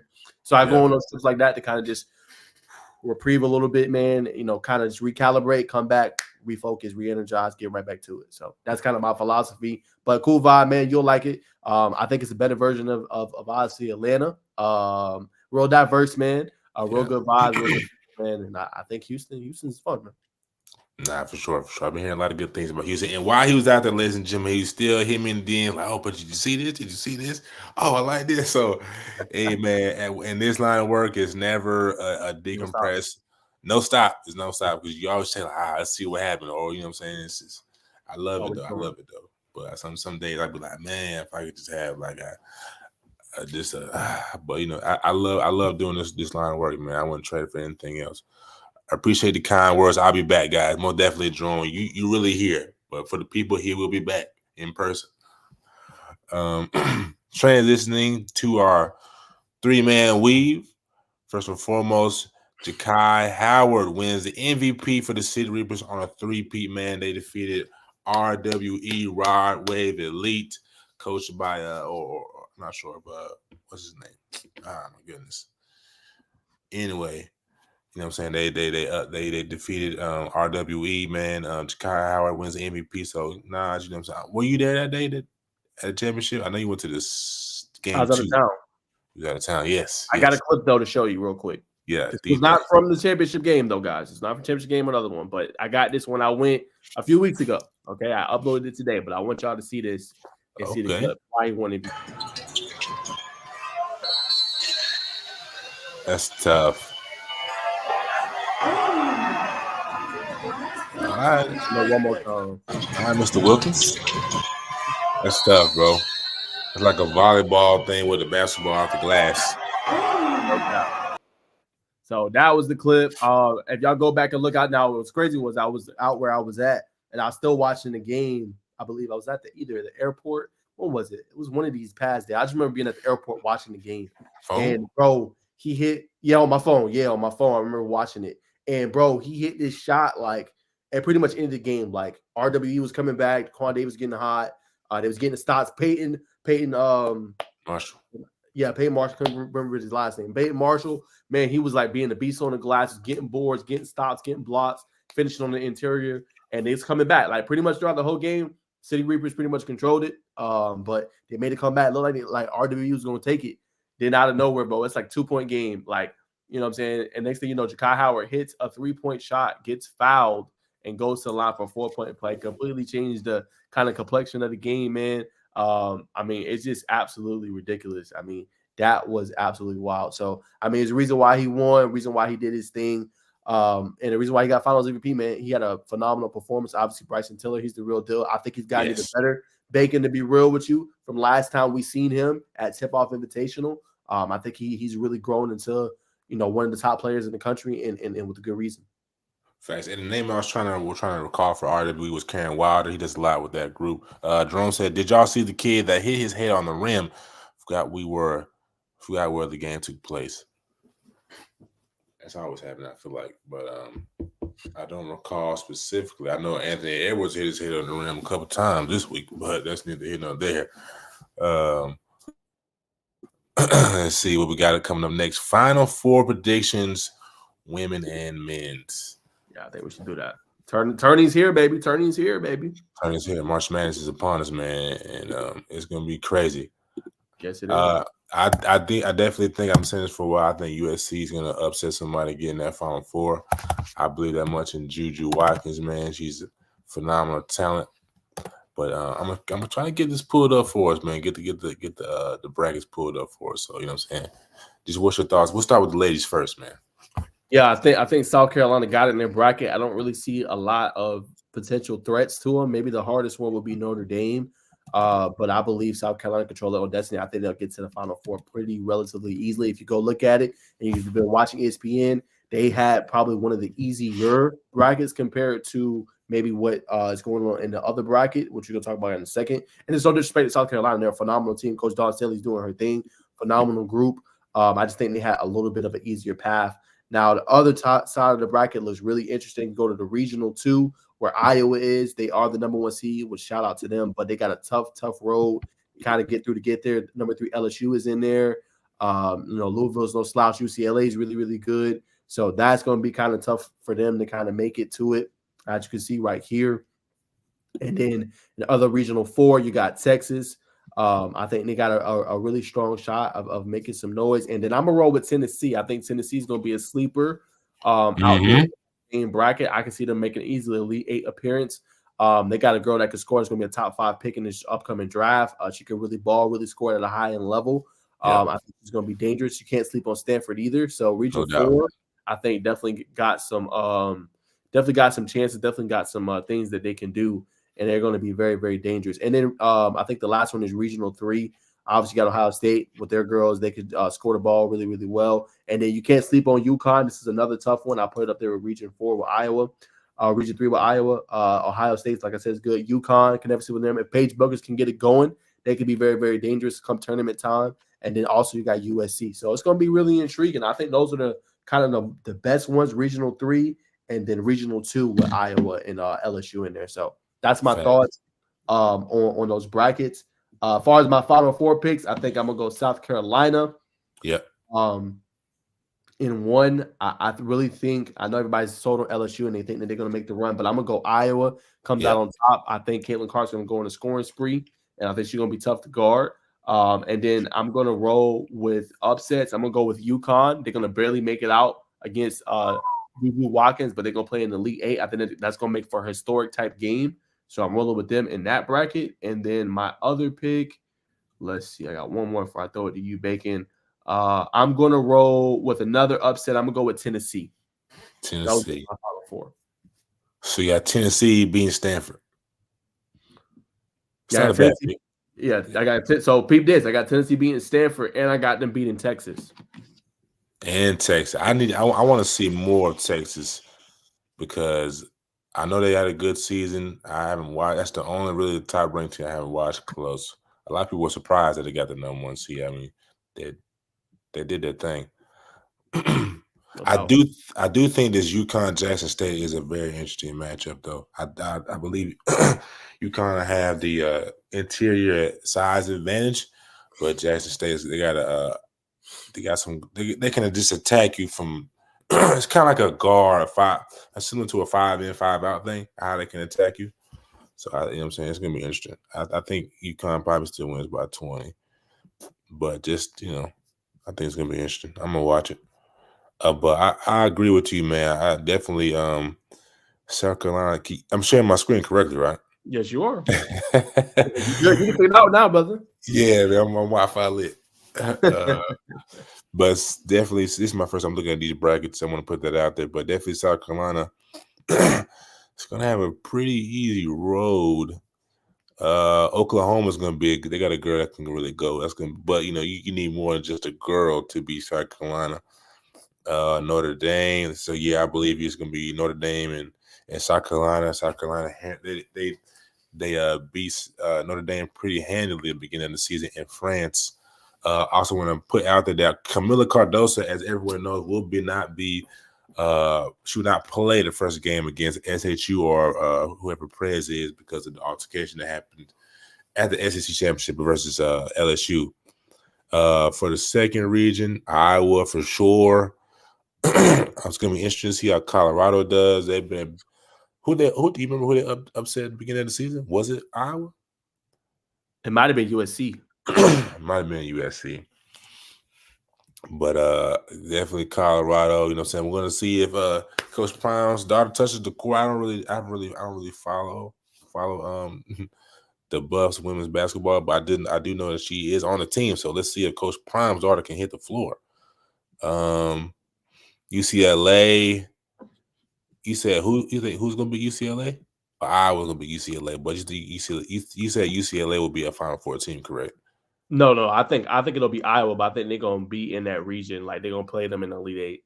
Okay. I can concur. Down to 4. I mean, it's pretty much the same, but I don't really. Texas, interested to see. 4 is good. What'd you say? I said 4 is good. 4 is good. Yeah. Got Gonzaga, Tennessee, who I'm really high on, just like you. Yep. NC State has been playing pretty good ball. And Stanford. Yeah. Shout out to Norfolk State, man, they back in it for, I believe, the second year in a row. They played South Carolina last year. They got mollywopped, but shout out to the HBCUs for making it to the big tourney. Yeah, Ohio State. Let's see who else. Duke's got some pretty good girls. Yeah, I can concur. We got the same Final Four, brother. But I do think, but you didn't have USC in the Final Four. I got USC in my Final Four. I think USC Yeah, I is an don't. upset. I think that's the upset. USC over Ohio State, man.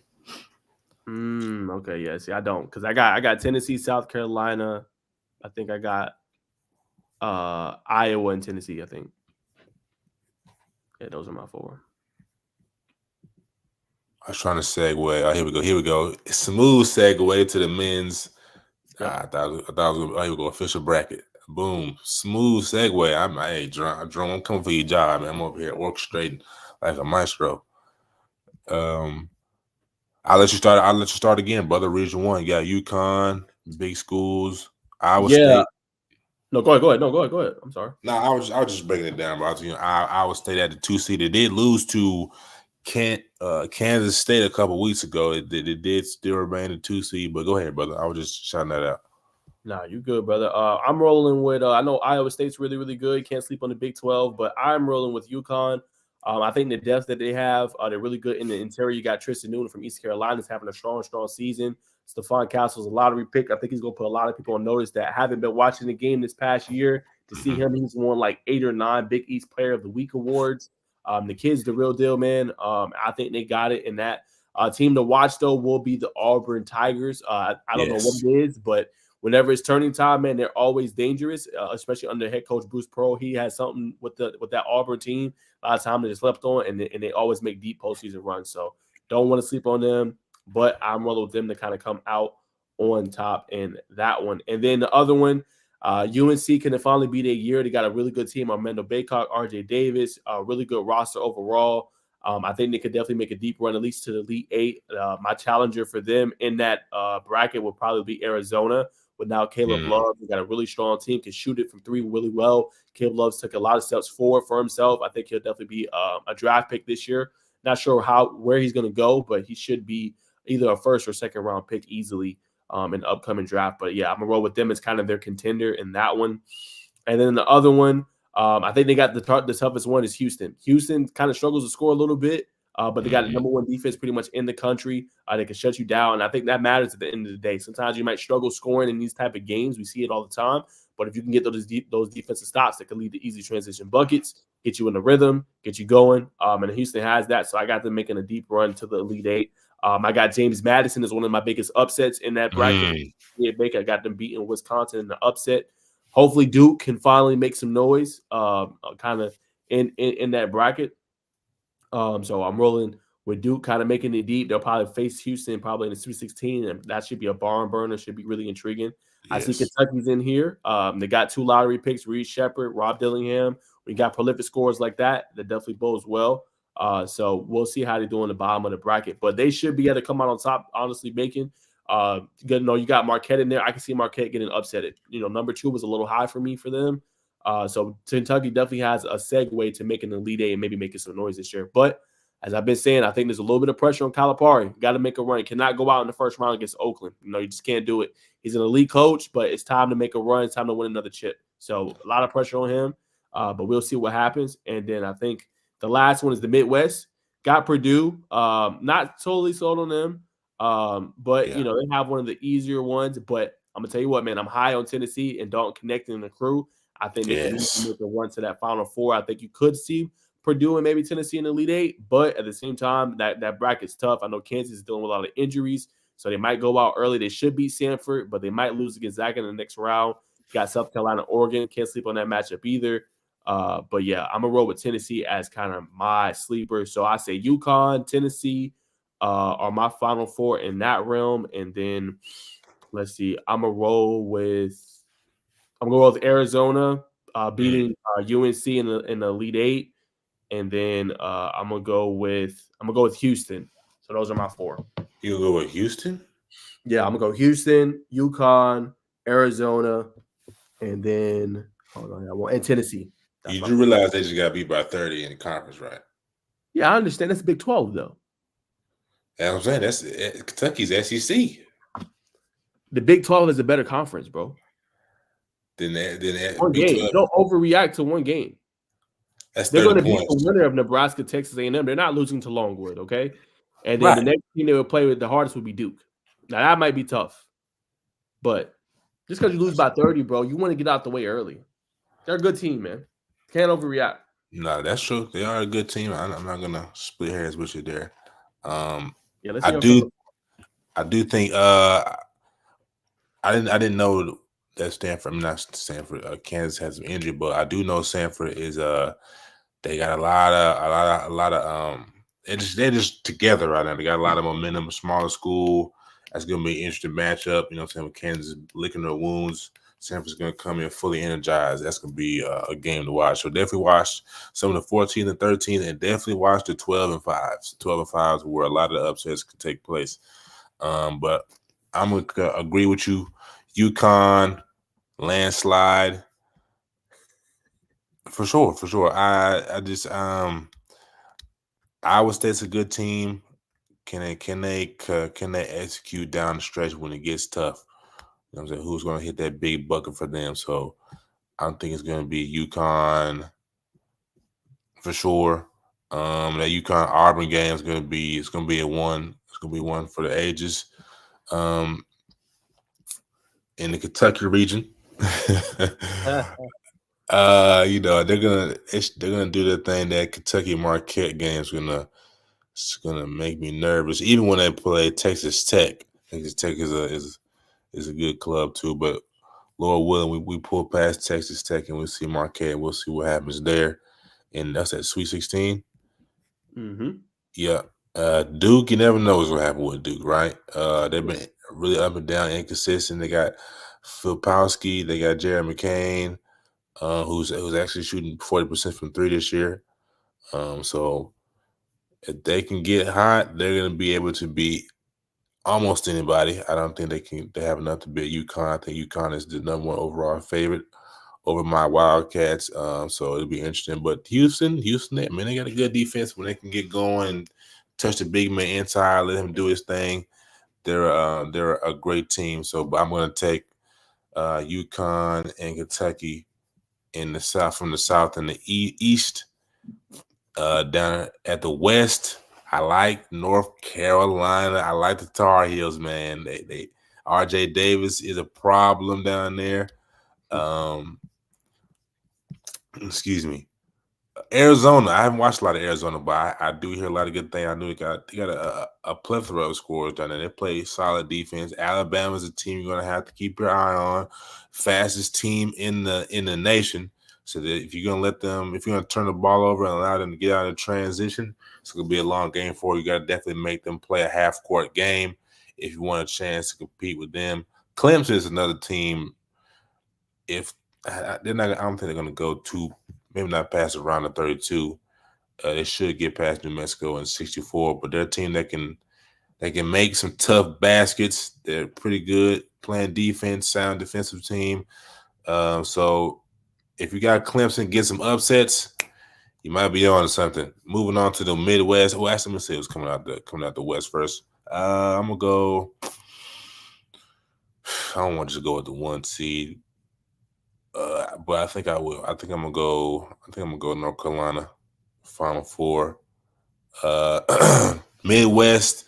I really like Tennessee. What's his name? What's his last name? Davis.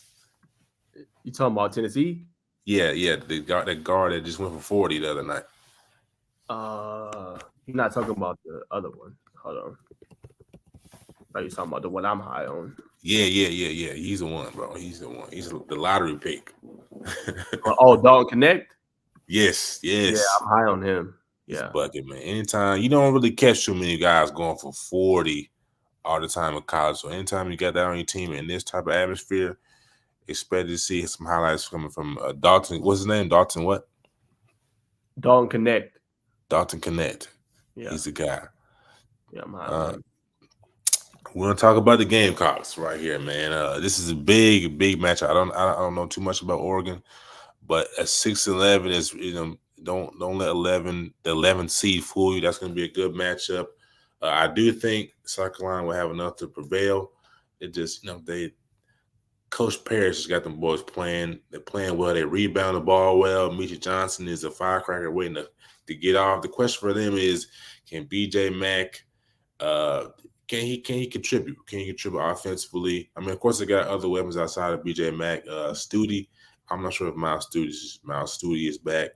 Talon Cooper, but they play good defense, man. Anytime you can play good defense and have a guy that hit big shots, it's going to be a good one. But I think this game it's going to come down to the last minute. It's going to be one where the Gamecocks fan, the Oregon Ducks fans are sitting on the edge of their seat. I've already said what I need to say about the Sanford and Kansas game. That's going to be a bracket buster for sure. Maybe I'm going to say bracket buster for sure, but it has the potential to be one. Purdue, I really don't like Purdue, man. I just think the game is too slow. I think they can be beat. I'm just being honest, man. Like I was looking on the mock draft today, their star players, like they got him at the bottom of the first round, and he can't be. He can shoot the ball. He can shoot the ball a little bit. You know what I'm saying? What'd you say, brother? No, I agree with you. He's good on the interior too. Yeah, man. But you gotta be more than that these days. Can he develop into a more modern big? Yes, he can. But I wouldn't spend a lotto pick on him. That's just me. But they got some shooters around him. He's a decent passing big man. Average, I think, 2 to 4 blocks a game. I can't remember, but I think Tennessee can possibly get them boys up out of there. But Purdue, Tennessee, North Carolina, Arizona, moving up top, UConn, Auburn, and Kentucky, Houston. Those are my locks. But we're going to stop sharing screen here. Feels good to be back. I get to see myself again. Jerome just let us know we're pushing the 150 views. I believe that's the most views we've had on the show since starting. So, man, shout out to y'all for supporting us. We like to bring y'all high, not just good conversation, but high level conversation. You know what I mean? So appreciate y'all tuning in with us. Next on the ledger is sleeper. We kind of talked to sleepers in the NCAA tournament. Mine's definitely gonna be Sanford, James Madison.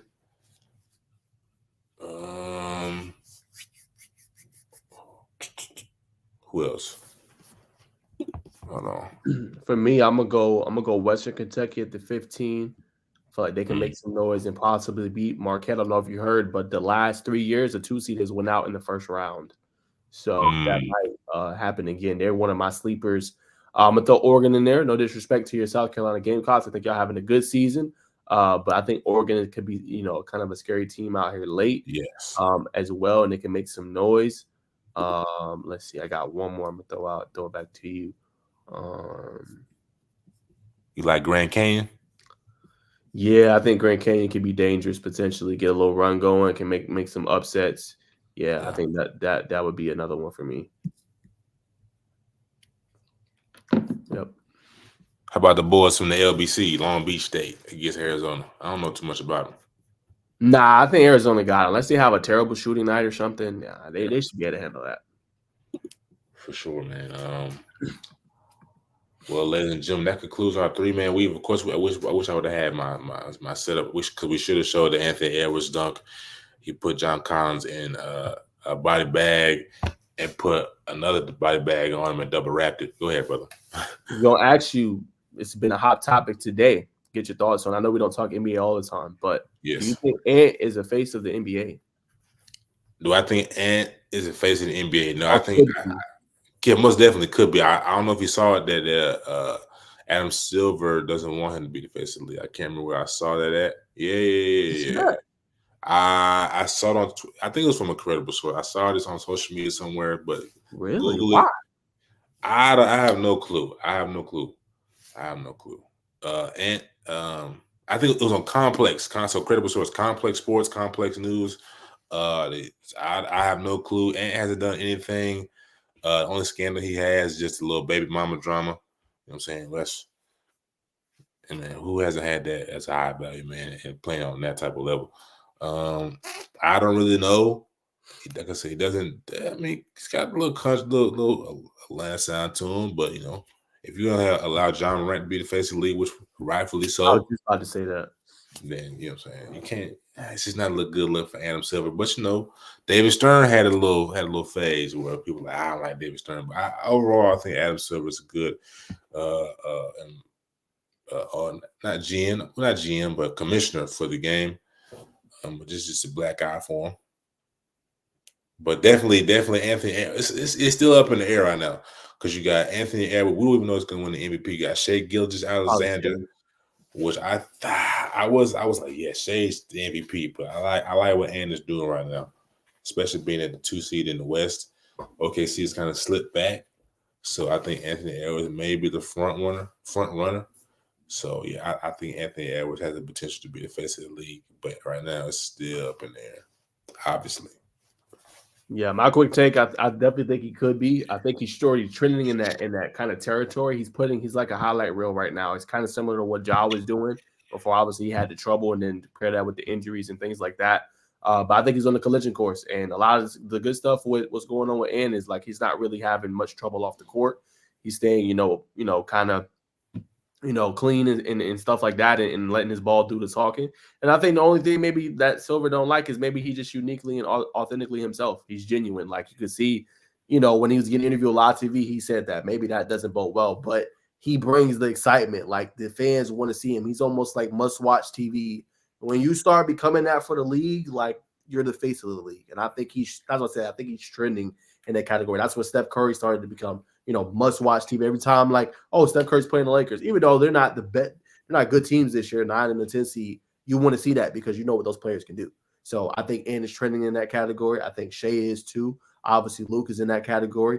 He don't always get the love, but I think Jason Tatum is in that category too. Everybody wants to just see Jason Tatum win. That's the problem. They want to see him win a ring. But I think Ant he's on that category, must-watch TV. Fast. 2 more things. Did you see Kyrie Skyhook game winner? Oh, come on, bro. Hey, like they said, most skilled player ever. I think you got to put him on that category. The degree of, I was telling people, do you know the degree of difficulty of that shot? Going to your left hand and being able to float it over somebody that's damn near 7 foot? What? Yeah. No glass, right? No glass. No glass, bro. No glass. And then to shoot it from that far? Come on, bro. What's that, like 15? Yeah, bro. Come on, bro. Yeah. Nah, that for the game too? Yeah, nah. He different breed, bro. Easily, bro. Special. Damn, last question slipped my mind.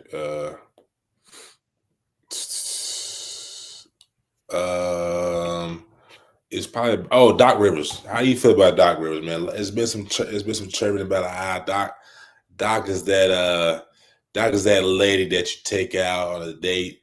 She's got a lot of makeup on, you know what I'm saying? And say it's raining, and he's like, you don't look like what I thought you. The catfish, pretty much. Yeah.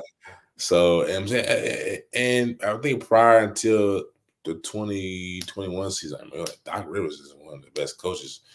Coached the Big Three, you know what I'm saying, the original Big Three in Boston. They did their thing. Only has 1 ring, but he did defeat Kobe Bryant with an amazing team. But just, do you think Doc Rivers is the real deal? You think his accolades should be watered down? I think it can still out for coaching. That's kind of unfortunate. It's the same with a player. What have you done for me lately? And I think he heeds a lot of that, and he hasn't gotten his teams far enough since then. He's gotten, I think, he's lost, I think, either 7 or 8 game 7s, must-win situations, and have lost them pretty badly. Not all of them, but lost a couple of them pretty badly. Well, a lot of the times, you think about it, Mick, he had some overpowered teams. There's no way that the Clippers with Chris Paul, Blake Griffin, DeAndre Jordan, Jamal Crawford, and that injuries real bad. There's no way they should have lost to the Rockets in that series. We can go back. Yes. There's no way that the Clippers should have lost to San Antonio Spurs when they had Tim Duncan on the back end of his career, and Manu and all them. Like it's stuff like that. So I think what he just need to do, he needs to update his resume. You know what I'm saying? And he hasn't had the best success. He was formerly of Philly. They haven't got over him. I don't think they've made a conference finals, even in the Joel Embiid era. So it's become stagnant. But if he can get this Milwaukee team to a conference finals and they on the doorstep and they're playing against Boston or maybe even a Miami and they can get there and get to a finals, I think he'll do better for his resume. So he just needs to update it and maybe it won't be watered down. But right now, I have to agree with you, Bacon. I think it is a little bit. He got to update it. If you're able to get there and make some noise, you got the players. Bobby Porter just went off for 31 in that win against the Suns, right? Damian Lillard always gives you an opportunity to win, and you got Giannis Antetokounmpo, so you got the pieces. It's just putting it together, making a deep playoff run. Most definitely. But is this another scenario where he has a lot of talent on his team, like you just said, man? Damian Lillard, Bobby Portis is a bucket. He's got Brook Lopez who can fire it up but can't rebound to save his life. He's got a lot of talent. He will make it to the Eastern Conference Final. If he doesn't make it to the East, he has to. If he should make it to the finals. Yeah, yes. I agree with you. If you don't, it's a failure. Only reason I give him a pass because he joined mid-season if they don't make it to the finals.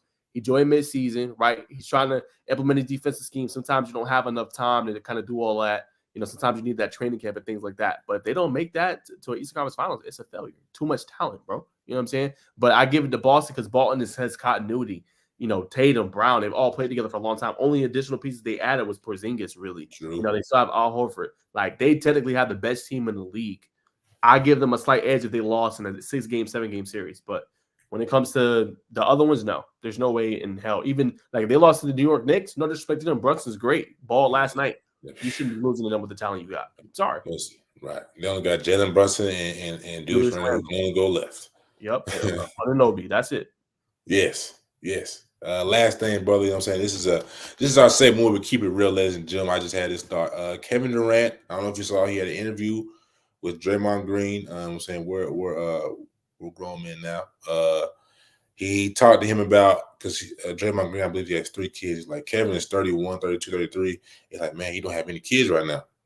And Kevin pretty much, he said, man, I think it was for the best, for the best. If I'd had it early on in my 20s, I'd be like, I wouldn't know what to do. But now that I'm getting older and older, I'm saying more reserved. I stay at home more. I'm more mature. So from your opinion, I'm saying we're in our mid-20s. You don't have kids. I don't have any kids. This one was, you know what I'm saying, and we're heavily devoted in our practice of journalism. Just what's your thoughts on having kids, mid-30s or 40s, you know what I'm saying, or just kids in general? Yeah, I think it's a balance. Everybody is different. The biggest thing I've been learning and what myself is everybody's got their own path. Everybody's going to do what they're going to do and want to do. I think for me, I just don't want to do it at this moment because I'm not in a place financially where I could even support a kid. I'm struggling myself. You know what I'm saying? So I don't want to make a hard life for bringing somebody else into this life and making it hard for them. But I think everybody has their own time, and some people want to have them young. Some people want to have them at 20, 21, 22, 23. But I feel like in a way, you know, it's good because maybe you get out of the way earlier. You know, they get to 18 when you're like 40-something, you're still young. So I think that's kind of the side effect of it feels good. I think for me, it's like I want to still kind of enjoy my life, right? I still want to be able to travel when I want to, do things I want to do without having that, I don't want to say stipulation, but having that responsibility at this moment. You know what I'm saying? Because the kid, bro, you're giving up a lot of stuff you want to do and you want to accomplish in life to make sure they're good. Like they're going to get a lot of your energy, your devotion. Like it's going to be a little bit more difficult. So I think for me, like would I have some in the future for sure? But I want to be in the situation where 1, I've enjoyed my life, right? 2, financially, I'm astute. I'm on a good level. I don't have to really worry. I don't want to say comfortable because I like to be comfortable, complacent, but I feel pretty good about my money coming in. And then, you know, 3, just being able to provide a good life for them, you know, and I think, you know, it's a lot with having a kid and sometimes, you know, you're not ready to settle. Maybe I still want to like test the waters a little bit and see. So I think for me, there's no problem with it. But I'm just, at the same time, Baker, for me, I'm not one to force. I like to have good energy. You know me well, bro. We hang out a lot. I don't want it to be a situation I'm forcing it or I'm constantly have to hit you up. Like, I think it should just flow, man. That's how life is. It should just flow. It should be natural. We vibing with each other and then kind of go off that. But yeah, I just want to be in a position where I'm good and I can, you know, help my kids to the best ability and teach them the right stuff they need to learn to be successful in this life. That's what my father gave me. He gave me a really good example. So did my mom. And I thank them all the time for the example they set for me. And that's why I am where I am today. Obviously, I'm still not where I want to be, but they put a good example in front of me, and I want to be able to do the same thing for my kids. Man, that was a great answer, brother. I'm sure somebody just shed a tear, but nah, I agree, man. The same thing, man. You definitely should not rush into it. If it's an accident and it goes from there. You have to keep it, then by all means. But yeah, I think I'm in the same boat, brother. You know what I'm saying? Finance is a big thing, man. You don't want to bring a child into this world. I was listening to, I believe it was Earn Your Leisure. They was talking about that cereal has become a more popular dinner item, and I know cereal has a lot of sugar in it. You know what I'm saying? And I could bring up another discussion, but you know what I'm saying? Definitely, more of the story is, you know what I'm saying, if you can prevent it, you know what I'm saying, definitely make sure you get your ends right before you bring a life into this world, because that life had no control of coming into this world. So, you know what I'm saying, if we're going to bring him in, try to bring him in the right way as best as we can. Like we was talking about earlier, learn how to fish. Once you learn how to fish, teach somebody else how to fish. And once you become such a good fisher, you can take two loaves of bread and two fish and multiply and feed a multitude. You know what I mean? There you go. But as we wrap it up, man, where are you at this weekend? If you are, you know what I'm saying, if you are not, then just kind of let the people know. Yeah, man. I'll start real quick with a word of wisdom real quick, and then go where I'm gonna be at and let you close it out. Bacon. Right, Word of wisdom, man. Just keep being persistent, man. Do you? I know Coach was saying that, and I'm gonna say this too. I grapple with this a lot, and I'm trying to like just balance both. And I was just talking about it when I said where I was at this past weekend. Live your life, man. Like at the end of the day, you're gonna have to figure out different stuff. And obviously grinding is a great thing, and I love to grind. I love to, make sure I'm getting out there and I'm putting my full effort forward. But man, go see the world. I think that's the biggest thing I tell people. Go see the world. Go just see something new, man. Go experience something different. It'll just really change your mindset, and you'll come back looking where you at your situation, and you'll really want to even go harder. Because once you see something new, I feel like for me, especially once I see something new, like I'm like, oh man, I'm gonna experience that again. Okay, well, I need to go grind some more. You know what I'm saying? So I could be able to do that. So I just say live your life, man. It's short. Nobody is promised. So man, just make sure you're just doing the things. If you grind and grind and grind, and when you have a moment, just be able to kind of treat yourself a little bit. And like I said, I struggle with it because I be wanting to save and invest my money and get it to grow for me, so I don't have to work as hard. But then at the same time, I want to enjoy my life too in my 20s. And that's why that goes hand in hand with my answer about the kids situation. I want to still be able to enjoy my life, do the things I want to do before I, settle down, make sure the person's compatible, make sure it could be a good mom, I can be a good dad to the kid, things like that, man. So live your life, man. Enjoy it. Don't rush things. It's a process. As Coach Tink was talking about all night long. You cannot force, you can't rush it. And last thing, stop comparing yourself to others. I know we do that innately as a human, species. But bro, everybody got their own story. Everybody got their own journey. So sometimes because a person is, okay, let's say there's plenty of probably 25, 26-year-olds that are making 100K a year. We ain't making it in that category. But we know what we want to aspire to do. You know what I'm saying? And we know we're going to work and we're going to get there. But that doesn't make me feel like a failure because I'm not there yet. It takes time. It's a process. You know what I'm saying? Big time people like, Leonardo DiCaprio, look at Morgan Freeman. You can look at Tyler Perry. They didn't get it until later in their life. Elon Musk, like later on. So don't compare yourself to others. Like just keep grinding, keep working, and it's gonna pay off, man. You're gonna be rewarded, man, and just stay in your word. That's my biggest thing. Where I'm gonna be at this week, I'm trying to go to SUV TV's having a Hoop for Diabetes Classic at Holly Innocence. I'm gonna try to see if I can get in. I hit up the person today, as far as just the media, see if I can go. They got some top players. Caleb Holt's gonna be there. All the underclassmen, kind of get an early looking on them. Manny Green, Mastaya Job, all those good guys gonna be there. So I'm gonna try to get in there if I can. Most definitely. Yeah, we'll see. I definitely want to hit that up though. So we'll see if I hit that with you as well at Holy Innocence. And then just words of wisdom, man. I think you hit the nail on the head by you hit all of them right now. Just not comparing yourself, but the biggest thing for me is don't continue to learn. No, don't continue to learn is basically what I'm trying to say. Continue to learn, man. Don't get like I'm out of high school. I got my day job. You know what I'm saying? I'm making straight money now that I'm a certain age. I'm making, say 60K or whatever.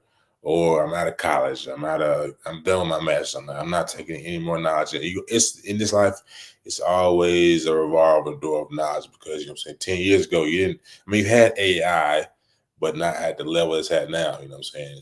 Advancement. So learn new math, learn how to work a camera, learn how to do real estate, learn how to do investments. It's knowledge that can improve yourself. I don't know why this stuff always pops up on my screen. I think it's Jerome messing with me. But it's about the knowledge, man. I can never stop, never cease to continue to learn. I always pick up a book, you know what I'm saying, whether it's reading the Bible or another book, you know what I'm saying, but just always continue to learn. Believe in yourself. No one does it for you because no one else is going to do it for you. Lively up yourself. Go run. Go be out in the sunlight. Take your shoes off. Walk on the ground. It's bigger than you think. And just think positive thoughts, man. I know we had last week. We talked down affirmations last week, but you know what I'm saying. Whatever works for you, I use affirmations, and I feel like it helps me because I'm like, I need to do this. I need to do this. So I always take this with you. The harder you are on yourself, the easier the world is on you because nobody can beat you up like you and nobody can love you like you. So believe in you. That's what I got, ladies and gentlemen. This has been a classic episode of First and Foremost. I'm Marvin Bacon. I'm the co-host. The host is Najee Wilkins. And the man behind the scenes is Jerome. Inside the hatch is Jerome Jones. Call him JJ for short. Side note, we was out in Atlanta. Brother almost got us lost. The brothers from Canada. He's supposed to have my back. That's another story for another day. But thank you, ladies and gentlemen. Continue to be blessed, fly high. And as always, this is First and Foremost podcast where we don't Only tell the spiel. We keep it real. Yes, sir. Yes, sir. We see y'all, man. Appreciate y'all tuning in, man. Yes, sir. Tell your friends and your sisters and your cousins. Come subscribe. You can follow us all. Aunties, Side girl, grandmas, everybody. all right. Yeah.